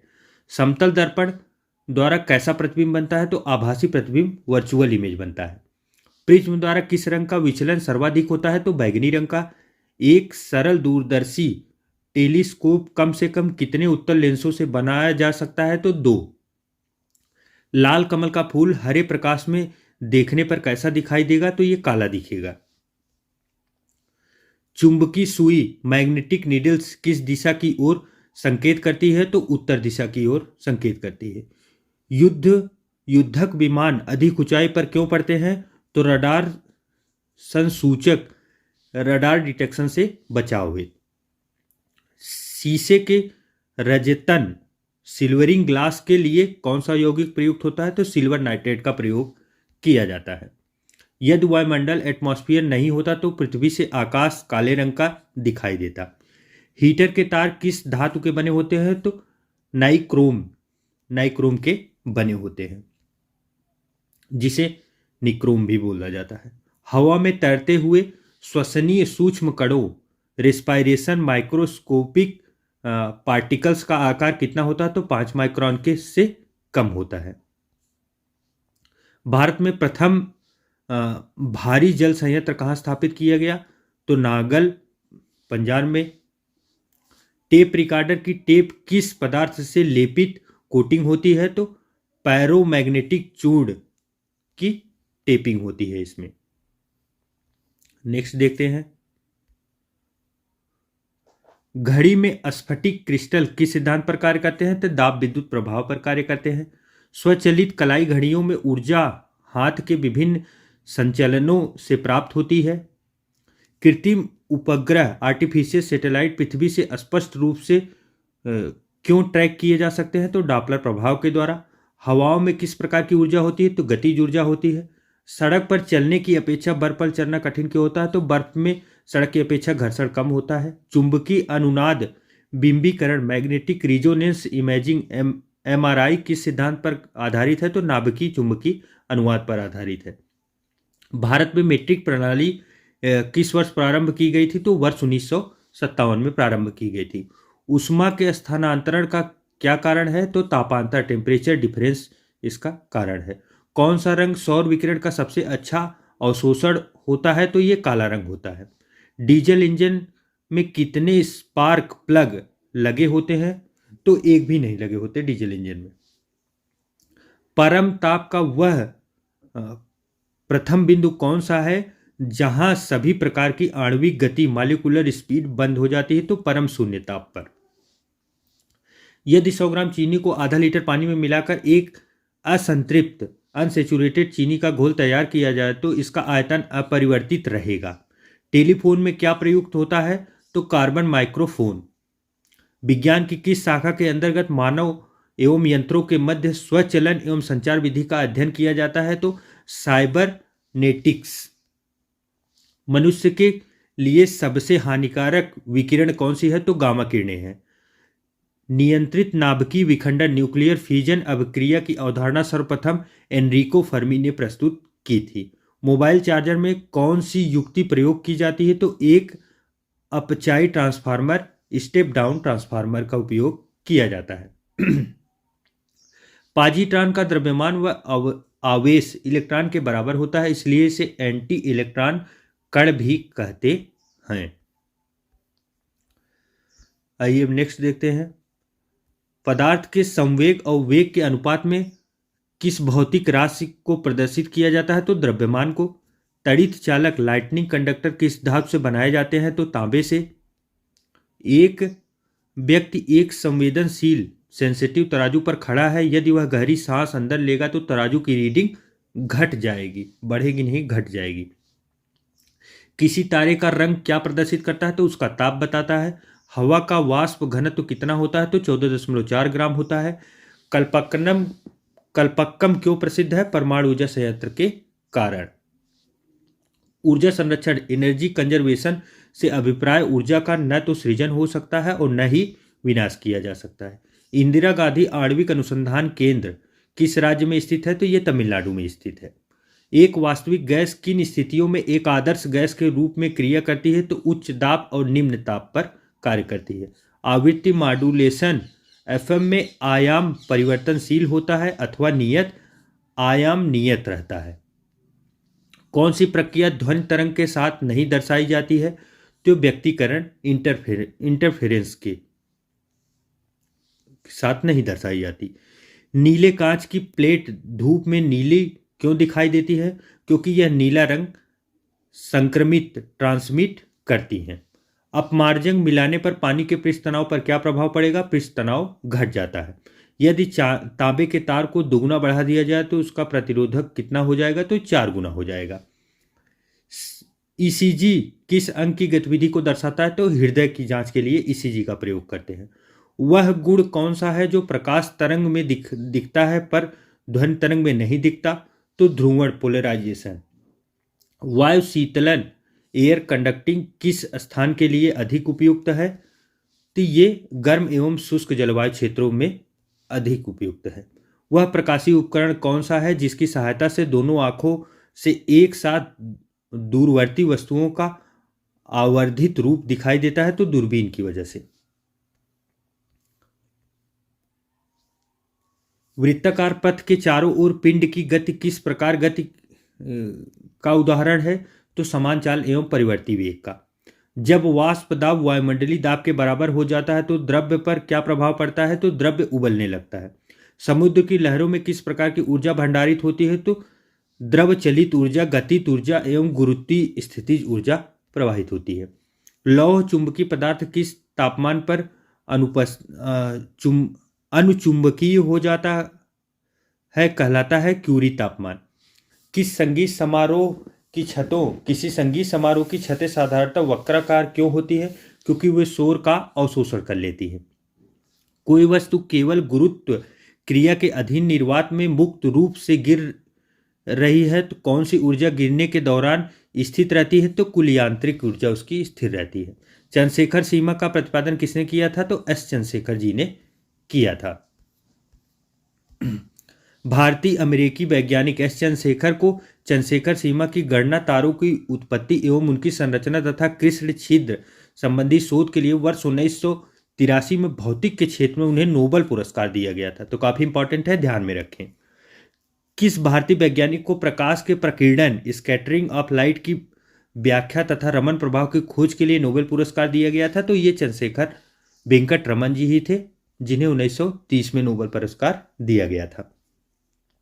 कोई कार एक समान चाल से गतिमान है परंतु उसका संवेग परिवर्तित हो रहा है, तो उस कार का पथ कैसा होगा, तो दीर्घवृत्तीय पथ उसका होगा। जब लंबे सूखे बालों को ब्रश किया जाता है तो लटें सामान्यतः एक दूसरे से अलग हो जाती हैं, क्योंकि ब्रश करते समय बालों पर स्थितिक विद्युत आवेश प्रेरित होता है। लिफ्ट में बैठे व्यक्ति के भार की विभिन्न अवस्थाएं देखते हैं, कौन कौन सी है। जब लिफ्ट विरामावस्था में हो, जब लिफ्ट या एलिवेटर वो चलने वाली सीढ़ी होती है, विरामावस्था में हो तब व्यक्ति का आभासी भार व्यक्ति के वास्तविक भार के बराबर होता है। जब लिफ्ट एक समान वेग से ऊपर या नीचे की ओर जाती है तो स्थिति में व्यक्ति का आभासी भार जो है उसके वास्तविक भार के बराबर होता है, अर्थात व्यक्ति को अपने भार में कोई परिवर्तन प्रतीत नहीं होता। जब लिफ्ट त्वरण से ऊपर जाती है उस स्थिति में व्यक्ति का भार बढ़ा हुआ प्रतीत होता है, अर्थात व्यक्ति का आभासी भार उसके वास्तविक भार से अधिक होता है। जब लिफ्ट त्वरण से नीचे आती है तो उसका आभासी भार घटा हुआ प्रतीत होता है, अर्थात उस व्यक्ति का आभासी भार जो है व्यक्ति के वास्तविक भार से कम होता है। यदि लिफ्ट की डोरी टूट जाए, इस स्थिति में व्यक्ति या स्वतंत्र वस्तु को भांति नीचे गिरने लगता है, जिससे व्यक्ति का आभासी भार शून्य प्रतीत होता है, अर्थात व्यक्ति को भारहीनता का अनुभव होता है। यदि लिफ्ट के नीचे उतरते समय लिफ्ट का त्वरण गुरुत्वीय त्वरण से अधिक हो, इस स्थिति में व्यक्ति का आभासी बल व्यक्ति पर ऊपर की ओर लगेगा, जिससे वह लिफ्ट की फर्श से उठकर लिफ्ट की छत में जा लगेगा। प्रमुख यंत्र एवं उसके सिद्धांत देख लेते हैं। भाप का इंजन जो है वो ऊष्मागतिकी के सिद्धांत पर कार्य करता है। विद्युत जनरेटर विद्युत चुंबकीय प्रेरण। रॉकेट प्रक्षेपण जो है न्यूटन के गति सिद्धांत पर कार्य करता है। रेडियो व दूरदर्शन विद्युत चुंबकीय संचरण तरंगें। और वायुयान जो है वो बर्नौली का तरल गतिमान सिद्धांत पर कार्य करता है। सोनार जो है वो परसभ्य तरंगों का परावर्तन करता है। और प्रकाशीय रेशे जो है तंतु जो है प्रकाश का पूर्ण आंतरिक परावर्तन करते हैं। इलेक्ट्रॉन माइक्रोस्कोप जो है इलेक्ट्रॉन की तरंगों की प्रकृति है इनकी। फोटोसेल जो है प्रकाश वैद्युत प्रभाव पर कार्य करता है। नाभिकीय रिएक्टर जो है नियंत्रित नाभिकीय विखंडन पर कार्य करता है। कृत्रिम बुद्धिमत्ता तथा रोबोटिक्स केंद्र बेंगलुरु तथा robotics society of India Bharat में रोबोटिक्स के प्रमुख संस्थापक हैं। भौतिक एवं रसायन विज्ञान से संबंधित भारत के महत्वपूर्ण अनुसंधान संस्थान कौन कौन से हैं, कहाँ अवस्थित हैं, इसके बारे में देख लेते हैं, काफी इंपॉर्टेंट है। राष्ट्रीय भौतिक प्रयोगशाला ये नई दिल्ली में है, नई दिल्ली। भारतीय तकनीकी अनुसंधान संस्थान लखनऊ यूपी में है।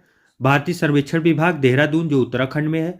भारतीय पेट्रोलियम संस्थान देहरादून उत्तराखंड। भारतीय मौसम विज्ञान अनुसंधान संस्थान नई दिल्ली दिल्ली में।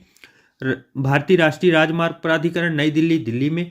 केंद्रीय ईंधन अनुसंधान संस्थान जादूगोड़ा जो कि झारखंड में अवस्थित है। राष्ट्रीय धातु विज्ञान प्रयोगशाला जमशेदपुर झारखंड में। Tata institute of fundamental research जिसे टाइफर बोला जाता है मुंबई में महाराष्ट्र में है। इंडियन इंस्टीट्यूट ऑफ जियोमैग्नेटिक्स जो मुंबई में अवस्थित है महाराष्ट्र में। इंडियन सिक्योरिटी प्रेस जो नासिक में है महाराष्ट्र में। राष्ट्रीय रासायनिक प्रयोगशाला पुणे महाराष्ट्र में। राष्ट्रीय उष्मा मौसम विज्ञान पुणे महाराष्ट्र में। भारतीय मौसम वेधनशाला ये पुणे महाराष्ट्र में है। भाभा परमाणु अनुसंधान संस्थान ट्राम्बे जो है ये महाराष्ट्र में है। केंद्रीय यांत्रिक इंजीनियरिंग अनुसंधान संस्थान दुर्गापुर पश्चिम बंगाल में। केंद्रीय विद्युत रासायनिक अनुसंधान संस्थान कराईकुडी तमिलनाडु में। केंद्रीय नमक एवं समुद्री रसायन अनुसंधान संस्थान भावनगर ये गुजरात में है। भारत इलेक्ट्रॉनिक्स लिमिटेड जो है ये बेंगलुरु कर्नाटक में है। राष्ट्रीय वैमानिकी प्रयोगशाला बेंगलुरु कर्नाटक में है। रमन अनुसंधान संस्थान बेंगलुरु कर्नाटक में है। राष्ट्रीय समुद्र विज्ञान संस्थान पणजी गोवा में अवस्थित है। ऊर्जा रूपांतरण के व्यवहारिक प्रयोग जो है वो कौन कौन से है देख लेते हैं।